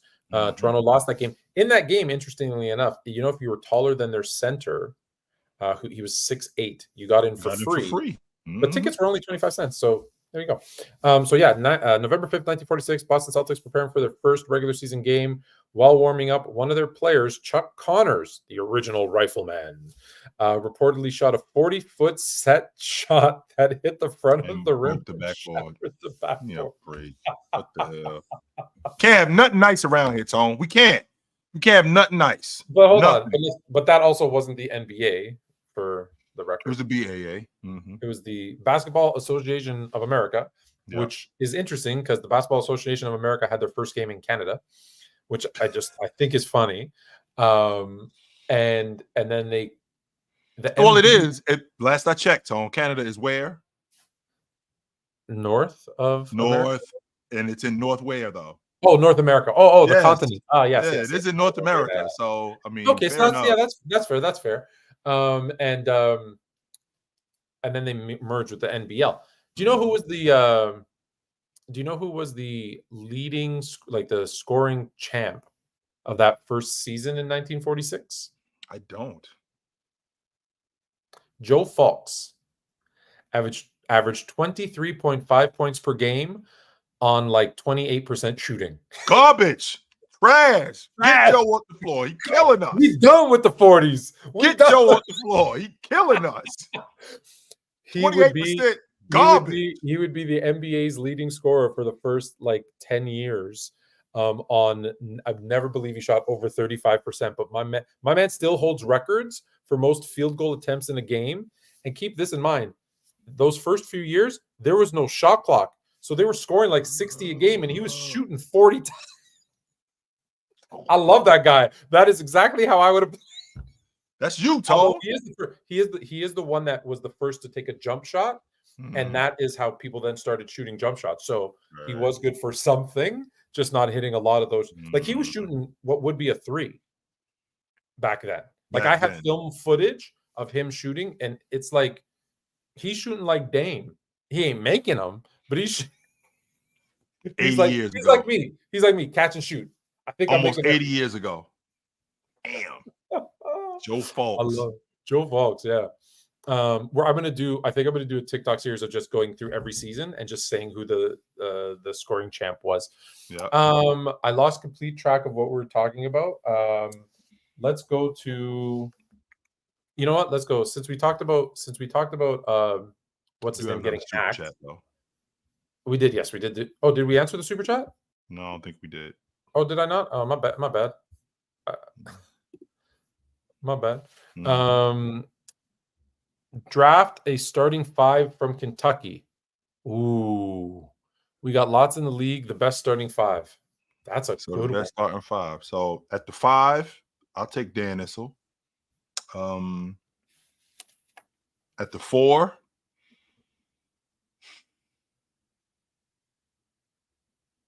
I'll take Antoine Walker. That's a good one. At the 3, I'll take Mash. At the 2, 2 is a little bit difficult. The 1 and the 2 are a little bit difficult because at the 1, was Rondo better than John Wall?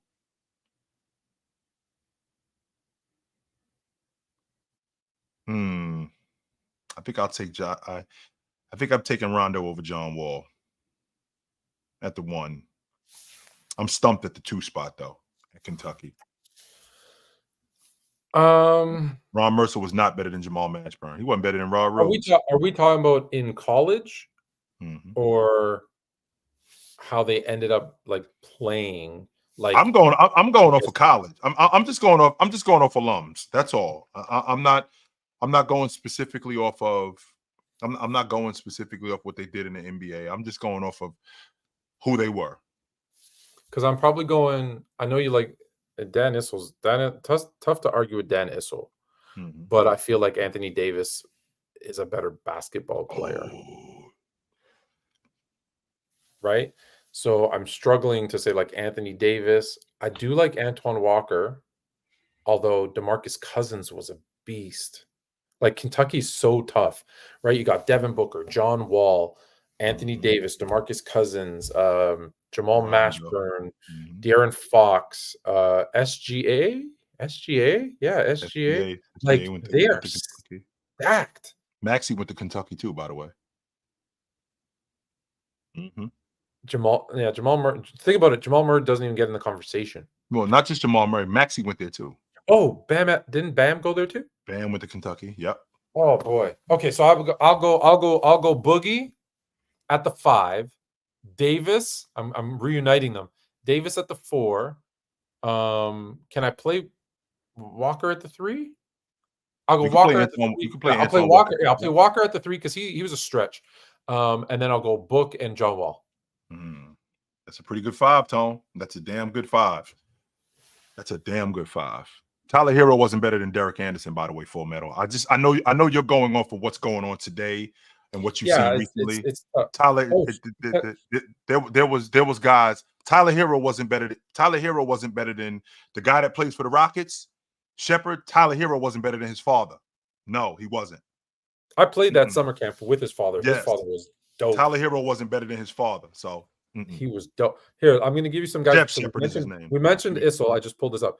So Dan Issel, Anthony Davis, Antoine Walker, Lou Dampier, Cliff Hagan, Devin Booker, Karl Anthony Towns, DeMarcus Cousins, Julius Randle, John Wall, Jamal Mashburn, Tayshaun Prince, Eric Bledsoe, De'Aaron Fox, Rex Chapman, Rajon Rondo, SGA, Adrian Smith, Frank Ramsey, Jamal Murray, Bam Adebayo, Derek Anderson, Chris Mills, Brendan Knight, Ron Mercer, Sam Bowie, Malik Monk, Tyler Hero, Tyrese Maxey, Jody Meeks, Tony Delk, Jamal McGlure, shout out Eastern Commerce, Big Cat School in Toronto, Keldon Johnson, Patrick Patterson, Trey Lyles, another Canadian, Emmanuel Quickly, Pat Riley, God, Riles went to Kentucky. Yes, he did. And I'm telling you, there's more. I'm just stopping there. Yes. I was like, off the top of my head, those are the guys at first, and then I looked and I was like, geez, there's a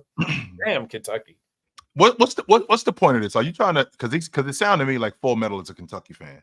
So if you're a Kentucky fan, no, I think he's in Kentucky. I think he's in Kentucky. Yeah, it's cool to be able to say that you think the best basketball players come out of UK. No, I won't argue that. No, I won't. I think their starting 5 would be as college players. Let's be very clear, because I would say, sure, I could put together a team of what they did in the NBA, and the second I say Jordan, James Worthy, like North Carolina becomes in the conversation. Duke without injuries, right? Grant Hill, etc. Like you can make teams, but I think as far as how many players who were great in college and translated to great NBA players, I don't think anyone can compete with Kentucky. And that's not because I'm biased, because I love Kentucky, and I'm telling you that, like, I wish I would have played in Kentucky, but when I slapped the crap out of Rick Pitino's son, I knew that ended that day, but he deserved it. So what was I doing? Oh yeah, so we were going to stay on media. We're going to stay on media. So how do you feel about this? I really actually like the response and I don't know if you know the response that Stephen A gave to KD, but KD says, I don't understand how people even listen to Stephen A. He's a clown to me. He's always been a clown. Yep. Is he a clown? I'm not sure if he's a clown. Stephen A. Smith been doing this for too long to be considered a clown. That's number one. Number two, Stephen A. actually had receipts of Kevin Durant's people calling him for interviews. He's got receipts for that stuff. And if I'm a clown, then there's no way that your people think that. There's no way you think that I'm a clown when you calling me for interviews. You calling me as a business mogul, which you are in the tech world, to get involved in your business ventures. There's no way you calling me for that stuff if you think I'm a clown. That's not happening. No way that's happening. Listen, there's going to be incorrect things. Yep. There's going to be bad takes, right? When you're expected to talk as an expert on every single sport, on every single player, right? Like it's important. Like I know he got picked on recently because he was talking about Sam Darnold. Who's going to know Sam Darnold's stats right now off the top? Like, come on. And so I think the expectation is too high that they're going to be, experts on everything that they talk about. It's impossible, which is why they bring guests on, right? Who they focus. That's why people focus on one player on one team, right? And then others are general. But let me ask you this. Do you know what ESPN stands for? I don't, Tone. I do not. It's not the Electronic Sports Network. No, it's not that. That's not what it is. It's not the I don't know what it stands for. I don't. It's not the Entertainment Sports Network. No, it's not that neither. Yes, it is. Is it the Entertainment Sports Network? Entertainment Sports Programming Network. Oh, that's what it is. But that just didn't fit. It didn't fit on a shirt. Right. So let's not confuse it. From the day it started, I believe in 1979. Yep, it was actually called Entertainment Sports Programming Network. And in 1985, they went, that's too long. And they went ESPN. Right. But the E in ESPN has and always has, since the beginning in 1975, stood for entertainment. Right. Okay. So let's not be confused. So there's a Canadian version called TSN, which is the Sports Network.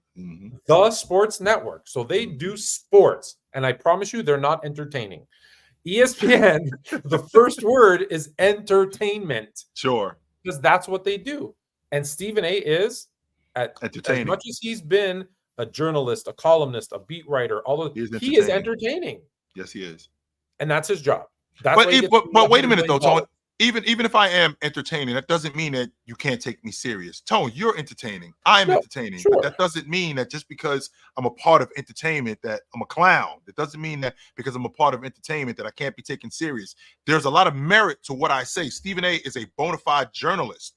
In fact, Stephen A is one of the few guys that's on television that's an actual journalist. There's not many guys that are on TV that are talking heads that are actual journalists like Stephen A. Smith, who wrote for the Philadelphia Inquirer. On top of that, this all stems back to what Kevin Durant did in 2016. This all stems back to that. And then him leaving and going to Brooklyn, which I said to you, Tone, I said this to you right from the beginning. If you going to Golden State was the plan because you wanted to win, stay there. There was no reason to leave. Stay there. None. Stay there.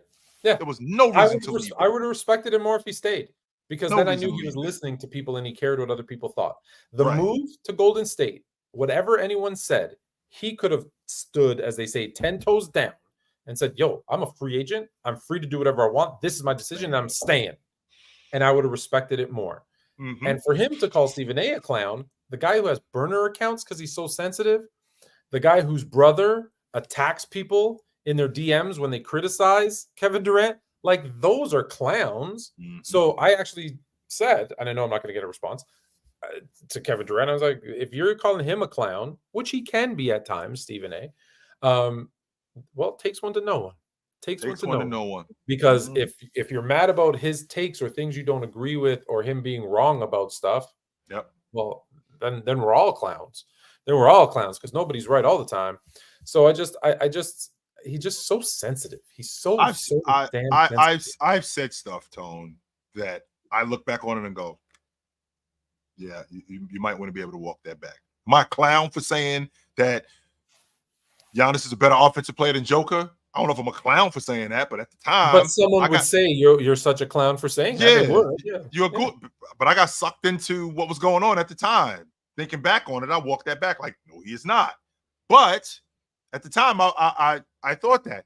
I'd like to think that I've been around basketball long enough to know some things and know for a fact that that was wrong. I shouldn't have said that. Yeah, I'm going to double down on KD's not a superstar. I started to walk it back. Now I'm doubling down. That ain't a superstar, because being a superstar means a leader. You're not a leader. Let's see what else is on the agenda. I know. It's my favorite Olympic quote. Do you remember my favorite Olympic quote? Yes, I do, Tone. And this is interesting. World champs of what? World champs of what? Oh boy. So I forgot who he's the coach of. I forgot who this guy is coaching. I thought it was Panathinaikos. Is it that was the EuroLeague champion from Greece? Yeah. Right. And what did he say?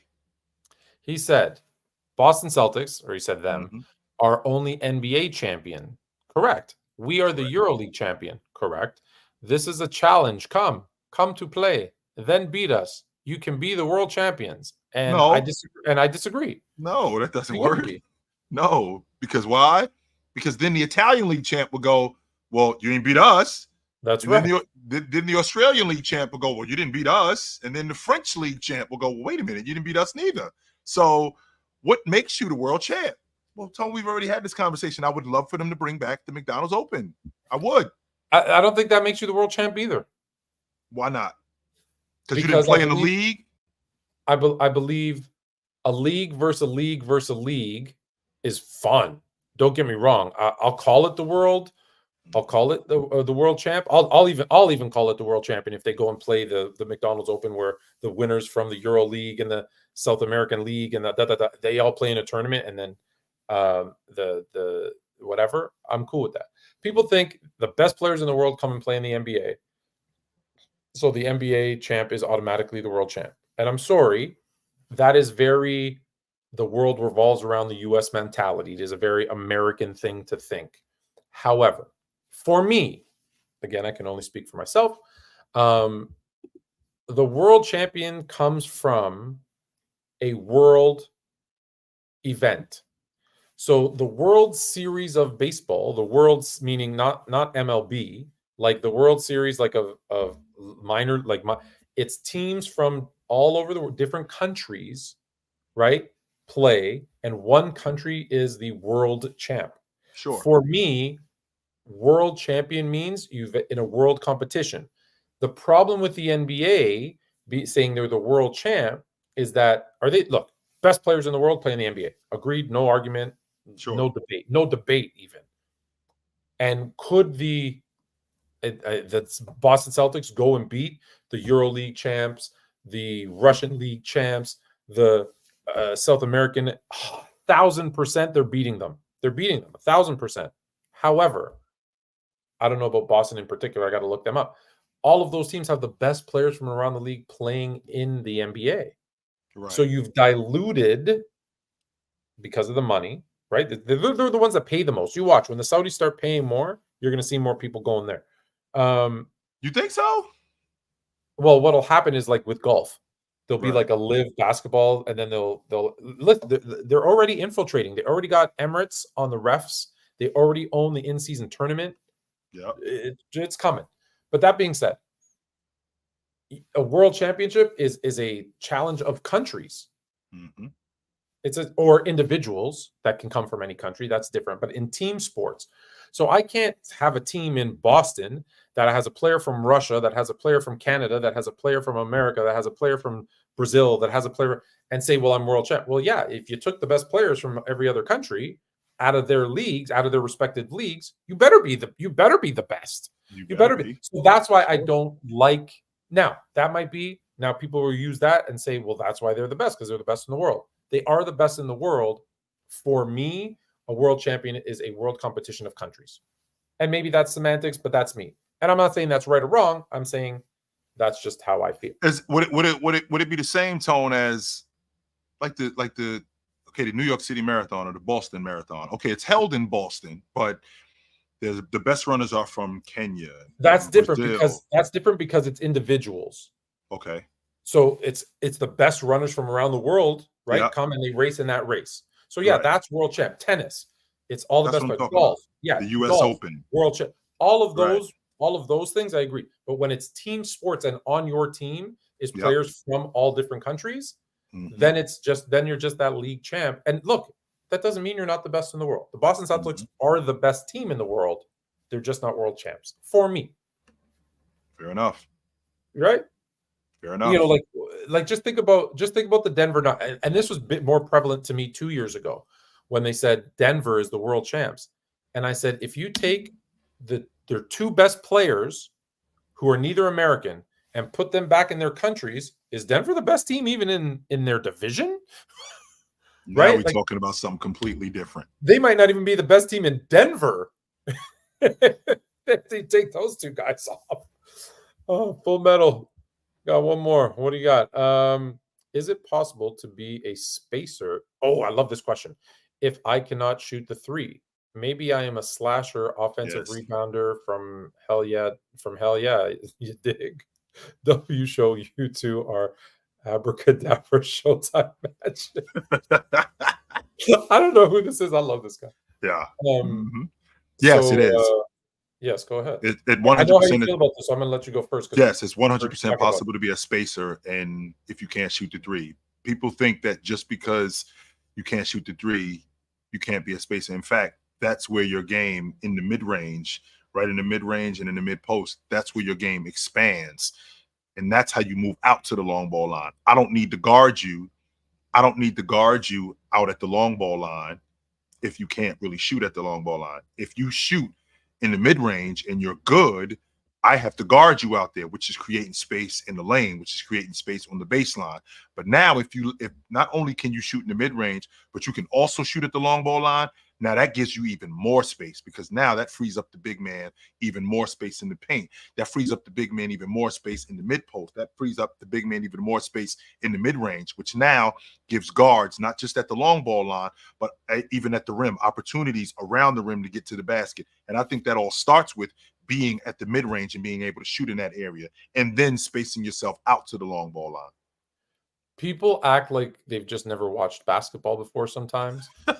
Go watch a game, right? And tell me that if you had, now they didn't do this, but if you had five guys standing 1 foot inside the three and no one down low, you didn't just space it out if you played a five out.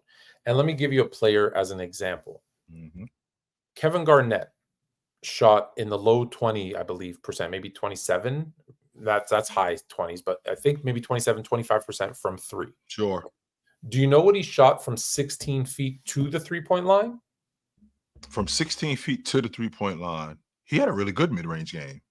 Over 45%, in fact. Yeah, he had a really good So mid-range. you're telling me KG standing 1 foot in from the three-point line, knocking down 45, 46% of them, he's not spacing the floor?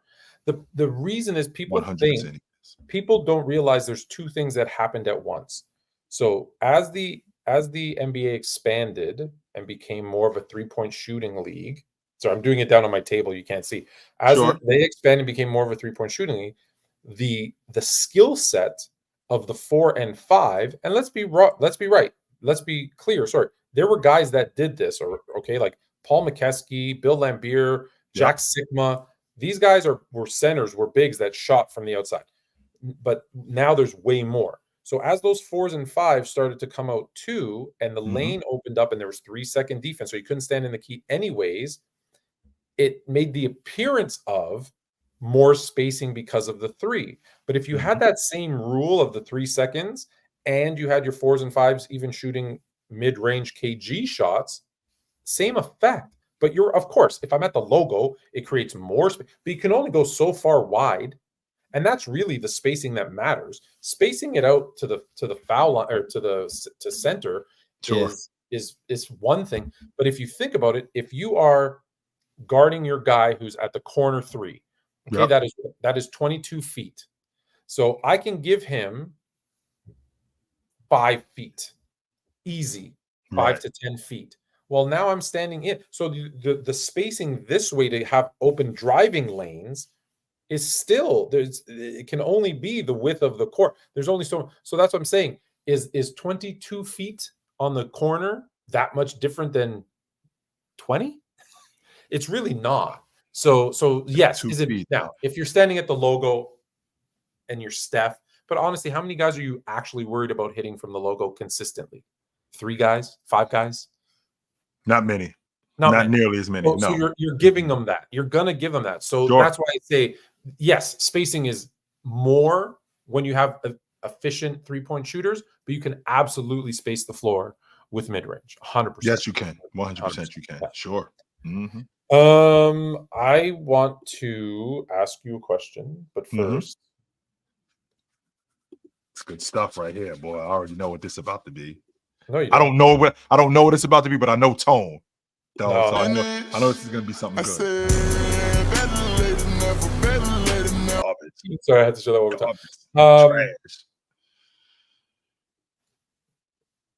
Lou Will Mm-hmm. said that Darius Garland and Donovan Mitchell are the best duo in the NBA. He did say that. And Tone, Is he I wrong? think Is he right? I don't think he's 100% right, but I think he's got a claim. And the reason why I think he's got a claim, because I'm seeing that and I need you to hear me out for a second. I want you to remember when Darius Garland was in Cleveland, when he showed up. He showed up as a lottery pick. They were building that team around him. He ends up making the All-Star team in year 3. They sign him to a max deal going into year 4. And then they end up moving off. Then they end up bringing in Donovan Mitchell. So 1 minute you're telling me that I'm the man. You signed me to this contract extension. I am the man, only except I'm not the man. So now I'm going through a transition of whether or not I'm the man and whether I'm not the man, whether I'm not the man. And he looks way more comfortable today than he did 2 years ago playing with Donovan Mitchell, because it didn't seem like his role was defined. Am I the guy who can shoot the basketball more? Am I the guy who's just going to be a primary distributor? And it's more today with the addition of Kenny Atkinson of a guy who's just, play your game. Play how you know how to play. Be a lead guard who can score, who can get guys involved in the game. Lou Williams says Darius Garland are the best. I said Lou Will. Someone's questioning me. Lou. Yeah. Lou Will. And if you have an open shot, take it.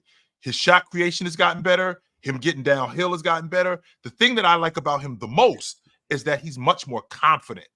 He's a lot more confident playing with Donovan Mitchell, which I love, by the way. I love the fact that he's much more confident playing with him. And they look much more competent as a backcourt than they did 2 years ago. However, there's a lot of duos in the league that are damn good. A lot. And okay, hold on. Let me throw some at you, and let's just see. Yep. Are they better than Dame and Giannis? Yes. Wow. Yes. And now remember what we're talking about here. We're talking about Dame and Giannis as a duo, not individual players. How does this work in between these two? Yes, I think both. I think Donovan Mitchell and Darius Garland, the way that they're playing right now, yes, I like what they're doing as a duo. Are they better than Brown and Tatum? No. Are they better than Davis and Braun? No. Are they better than Jokic and Murray? We could talk about it. Jokic and Murray at their best, no. And that's not it's not a conversation. No. But KD and Book. I think Donovan Mitchell's the best 2-guard in the game, man. And I think I do.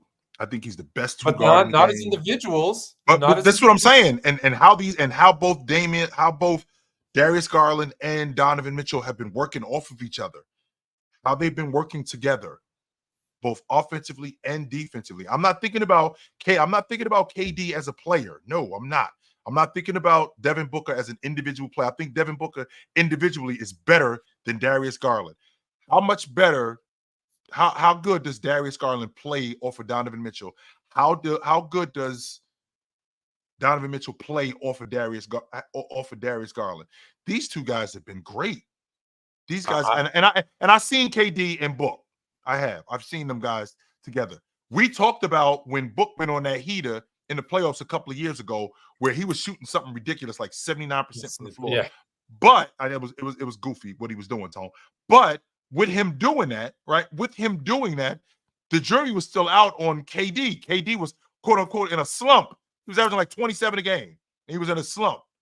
Now, with this group, with both Darius Garland and Donovan Mitchell, like I said, the confidence in Darius Garland, that's largely due to Donovan Mitchell getting in his ear. That's largely due to Darius Garland. That's largely due to Donovan Mitchell getting in his ear. I think it's elevated his game, and I think that there's a conversation about them being the best duo in the game. I do. Yeah, I don't. They're much improved, and I think Cleveland's success is more to do with the team than the duo. Yep. Whereas I think a lot of other teams are very reliant on their duos. So if you said borderline top 5, because you already said 3, yes, I would have been like, okay, yeah, I could see that. I don't think they're in the conversation for best, though, because I think there's 2 or 3 that are clear cut better. Right. So okay. So let's because I don't. To be honest with you, you know how I feel about Evan Mobley, and I don't think Darius Garland is better than Evan Mobley. Correct. So with that being said, these two guys as a duo, top 5. I mean, I think we can have a conversation. Now you want to say, if you want to say top backcourt in the league, we can have that conversation. Well, what's the difference, Tone? Because that's what we are. We're a duo. Well, because the backcourt versus once you start throwing in some big men, right? Like the backcourt in Denver doesn't compare to these two, but when you throw in Jokic, we're having a different conversation, right? There is no backcourt in LA. Right, you're talking about a small forward, or power forward center, or whatever the hell positions you want to put. Point forward in a yeah. Sure. So that's why I say backcourt. We're having the conversation quickly, and then we're going to get to the top 10 because we're running out of time. Pop, have you heard anything about what's going on with Pop? He had a medical scare. He's not he's not going to be coaching. Tone, I don't hate to say this, and I'm going to say this with conviction. Tone, there comes a time when it's time to move on, and I feel like we're at that time. Pop is 75 years old. He's been in the NBA over 30 years, and he's been a head coach. There isn't anything else that Gregg Popovich can do as a coach. Nothing. He's been coach of the year 3 times. That's only him and Pat Riley. Those are the only 2 guys who've done that. Won the NBA championship 5 times. Been to the playoffs 20 straight years. Not many coaches have done that. And Gregg Popovich wasn't there a stretch too with Tim Duncan where they didn't win less than 50 games for like 50 games, 50 games, Tone. And with that being said, I feel like we're at that point where, coach, it's time to take that nice cushy job upstairs in the executive suite. It's time. And take it a step further than that, Tone. It's time to go home. You don't have to go upstairs. I don't think I think he's like a shark. I think if he stops moving, he'll die. So I think you got to give him. I don't think that neither. You got to give him like Jerry West, right? Like you just let him. He's still got a lot of basketball knowledge to share. So yeah, I wouldn't get with that. Now that I think about it, Now, if he wants to work limited hours and stuff, I'll let you do whatever the hell you want to do. Sure. But yeah, I think that's. I could get with that. Yeah, I equate that to Joe Paterno. I remember when Joe Paterno had the nonsense going on in Penn State, and I remember saying when that happened, I said when he got let go, I said don't be surprised if Joe Paterno's dead in a year, and within a year he was gone. Yeah, because he had been. That's why I don't want that to happen. Yeah, because he had been the head football coach. He had been the head football coach for like 40-something years, and when that whole thing happened, and he had ended up getting let go. I said to myself, I was like, don't be surprised if Joe Paterno's dead in a year, because that was his life. Yeah. If a guy like Gregg Popovich, who is as good as he is, an X and O guy a guy who manages players the way he does, the X's and O's, the guy who's the motivator that he is. That's his life. That's who Gregg Popovich is. But he's long in the tooth. He's 75 years old. I actually thought that Wemby was going to put some years on him. I did. Because when you get a young guy like Wemby, who you've never seen before, automatically I'm thinking, yo, he's going to revive Pop. But, Father Time is undefeated. And, Tone, if I'm being honest with you, I think it's time. I know there's one guy that's doing a pretty good job of fighting Father Time, but I told you I thought this was Pop's. I thought this was Pop's last year, but not like this, right? Like I really hoped it would have finished the season, and he just kind of said it's time on his own terms. Time. Sure, right? Like this is very unfortunate to see, but it reminds me sometimes of there's a lot of players. Somebody just did it actually last week that like announced their retirement. And I'm like, you didn't announce your retirement. No one's signing you. Like the league retired you, right? You're sitting at home and your phone ain't ringing. Mm-hmm. You've been retired. That's sure. You're not doing it. I want your top 10, but before you give me your top 10, I want to put it out there because I said it to you privately and I never said it here. I was supposed to go to the Toronto Raptors Sacramento Kings game to watch the game. Sure. And it was the Vince Carter jersey retirement, and I did not go. I boycotted it because I don't like it.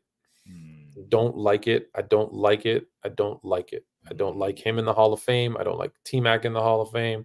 I don't like Bill Bradley in the Hall of Fame. I don't like numbers being retired. I don't like it.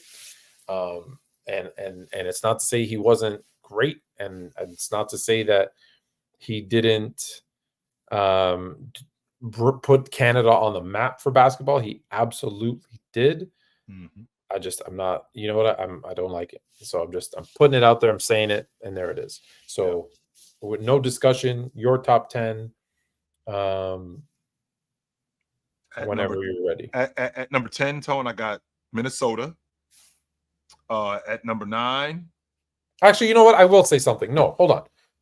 2 All-NBA team selections. 2 of them. That's it. In 22 years, by the way. In 22 years. That's it. Every decade. That's one every decade. That's it. That's one every decade. Once every decade. That's all that he has on his resume. And the NBA. Don't forget, in college, I was an All-American. Yeah. In college, I was an All-American. In high school, I was an All-American. That's all I'm saying. That's all I'm going to say. Okay. I was in the Basketball Hall of Fame. And so I got Minnesota at 10. This thing is coming along. Reverse. Yeah, I'm doing it in reverse. Okay. So and number 10, I got Minnesota. This thing is coming along slowly. But they're figuring it out. At number 9, I got Memphis.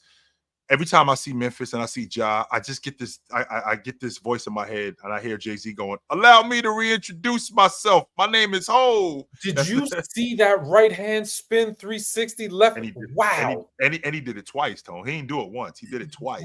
Like yes. And remember before the gun stuff, I said the guy that I will pay to watch is Ja. I've always said phenomenal. Yes. And he's basically reintroduced. 9 and 10 mine are the same. I'm with you. And he reintroduced himself. At number 8, I got the Dallas Mavericks. Luka is shooting the ball less than, but I think he's gonna get back to being Luka again. Number 7 is as dysfunctional as you say that they are. They still rolling, and that's the Knicks. At number 6, the Lakers look like they're gonna be a better regular season team than I think. I had them as I think they're more of a playoff team than a regular season team, but they look like they're going to be a better regular season team than I think. Aren't they? They're 1-3 in their last 4 games. Right, and again, I think I'm just putting it out there. I'm just putting it out there. I did this list. What's today? Today is Tuesday. I think I did this list yesterday. Okay. Yeah, I did this list yesterday. At number 5, I got Phoenix. Okay. I had Phoenix. I was wrong about Phoenix so far. I had Phoenix as a playing team. I had them at like 8 or 9. At number 4, I got the Dubs, who you talk about Milwaukee being fool's gold. This might be fool's gold too. I'm not I'm Yeah, I'm you're going not off of buying what's it. going You're on. not buying No, it. I'm I not. know you're not No, buying I'm it. not. At number 3, I got the Boston Celtics, and this isn't indicative of the Boston Celtics being the NBA champs because I still think that they're the NBA champions. At number 2, Oklahoma City. There's no team in NBA history that it's won by the average margin of games that they've won by in NBA history. And then at number 1, I think Cleveland's the best team in the NBA right now. I do. I think they're the best team in the NBA. And I'm trying to still get my man over here.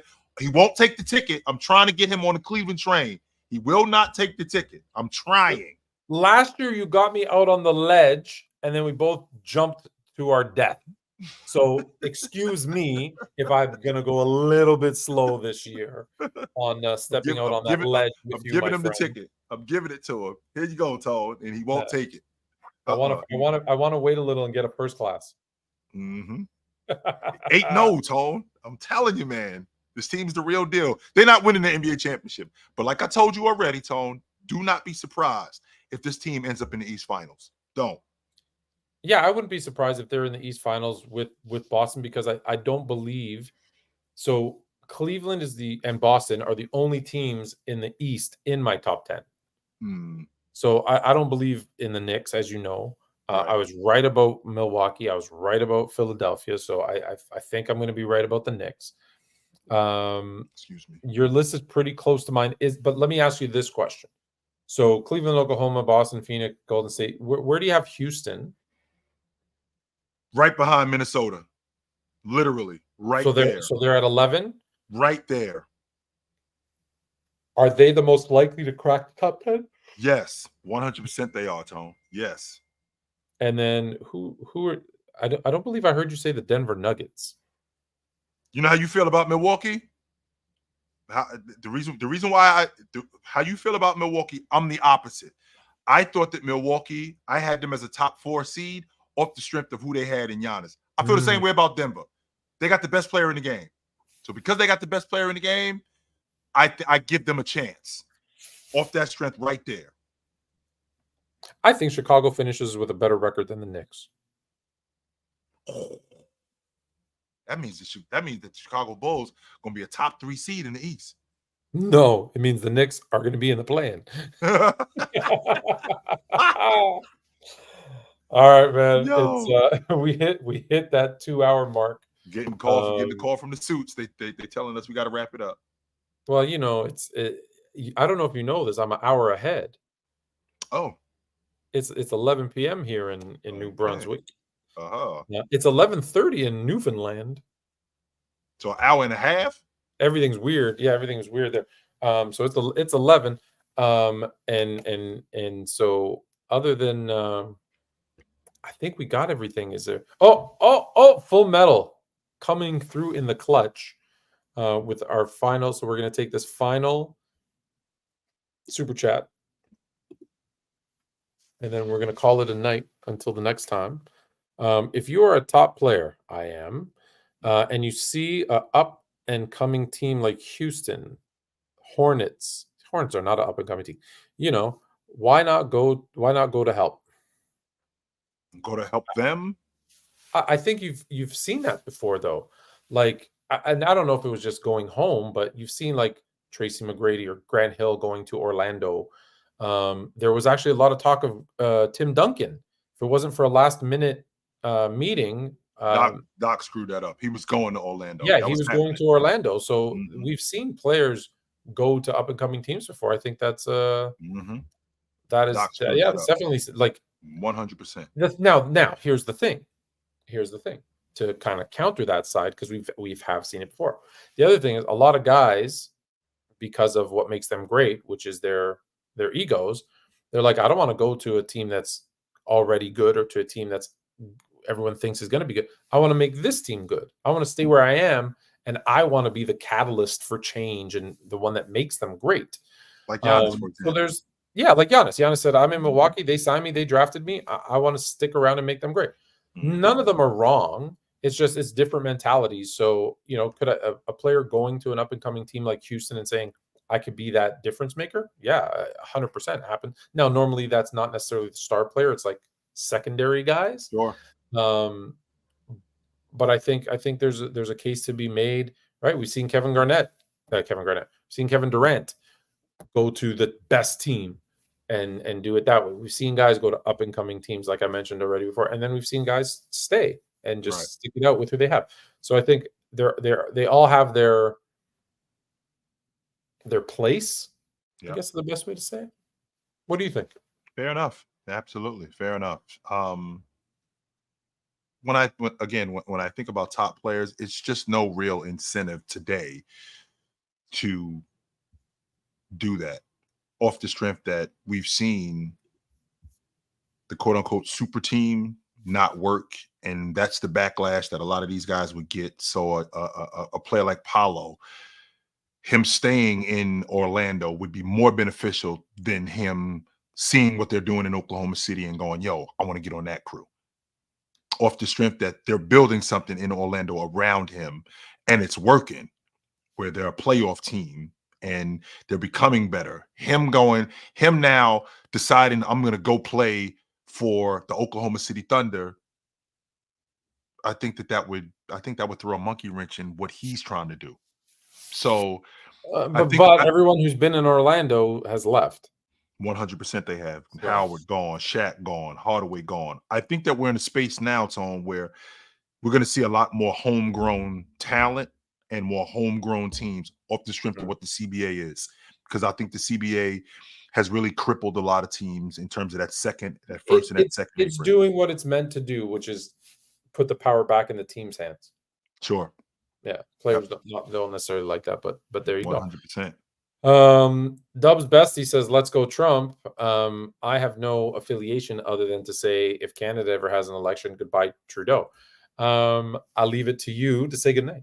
Yes, sir. Guys, it was good to see you. You know where to find us. We're here every Tuesday night on the Sports Fluent and Chilltown Hoops Network. We will see you next week. But until then, put on a suit.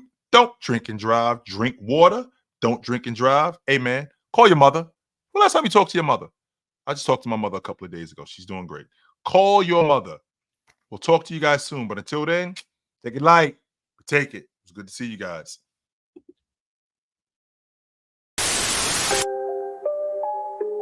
Oh, Canada. Put on a suit, drink water, don't drink and drive. Hey, man, call your mother.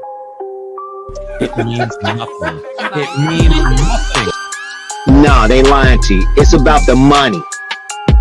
Now you're more fluent. Yeah. So, Tom, real quick. My computer started to freeze again. Oh, boy. Real quick, Tom, because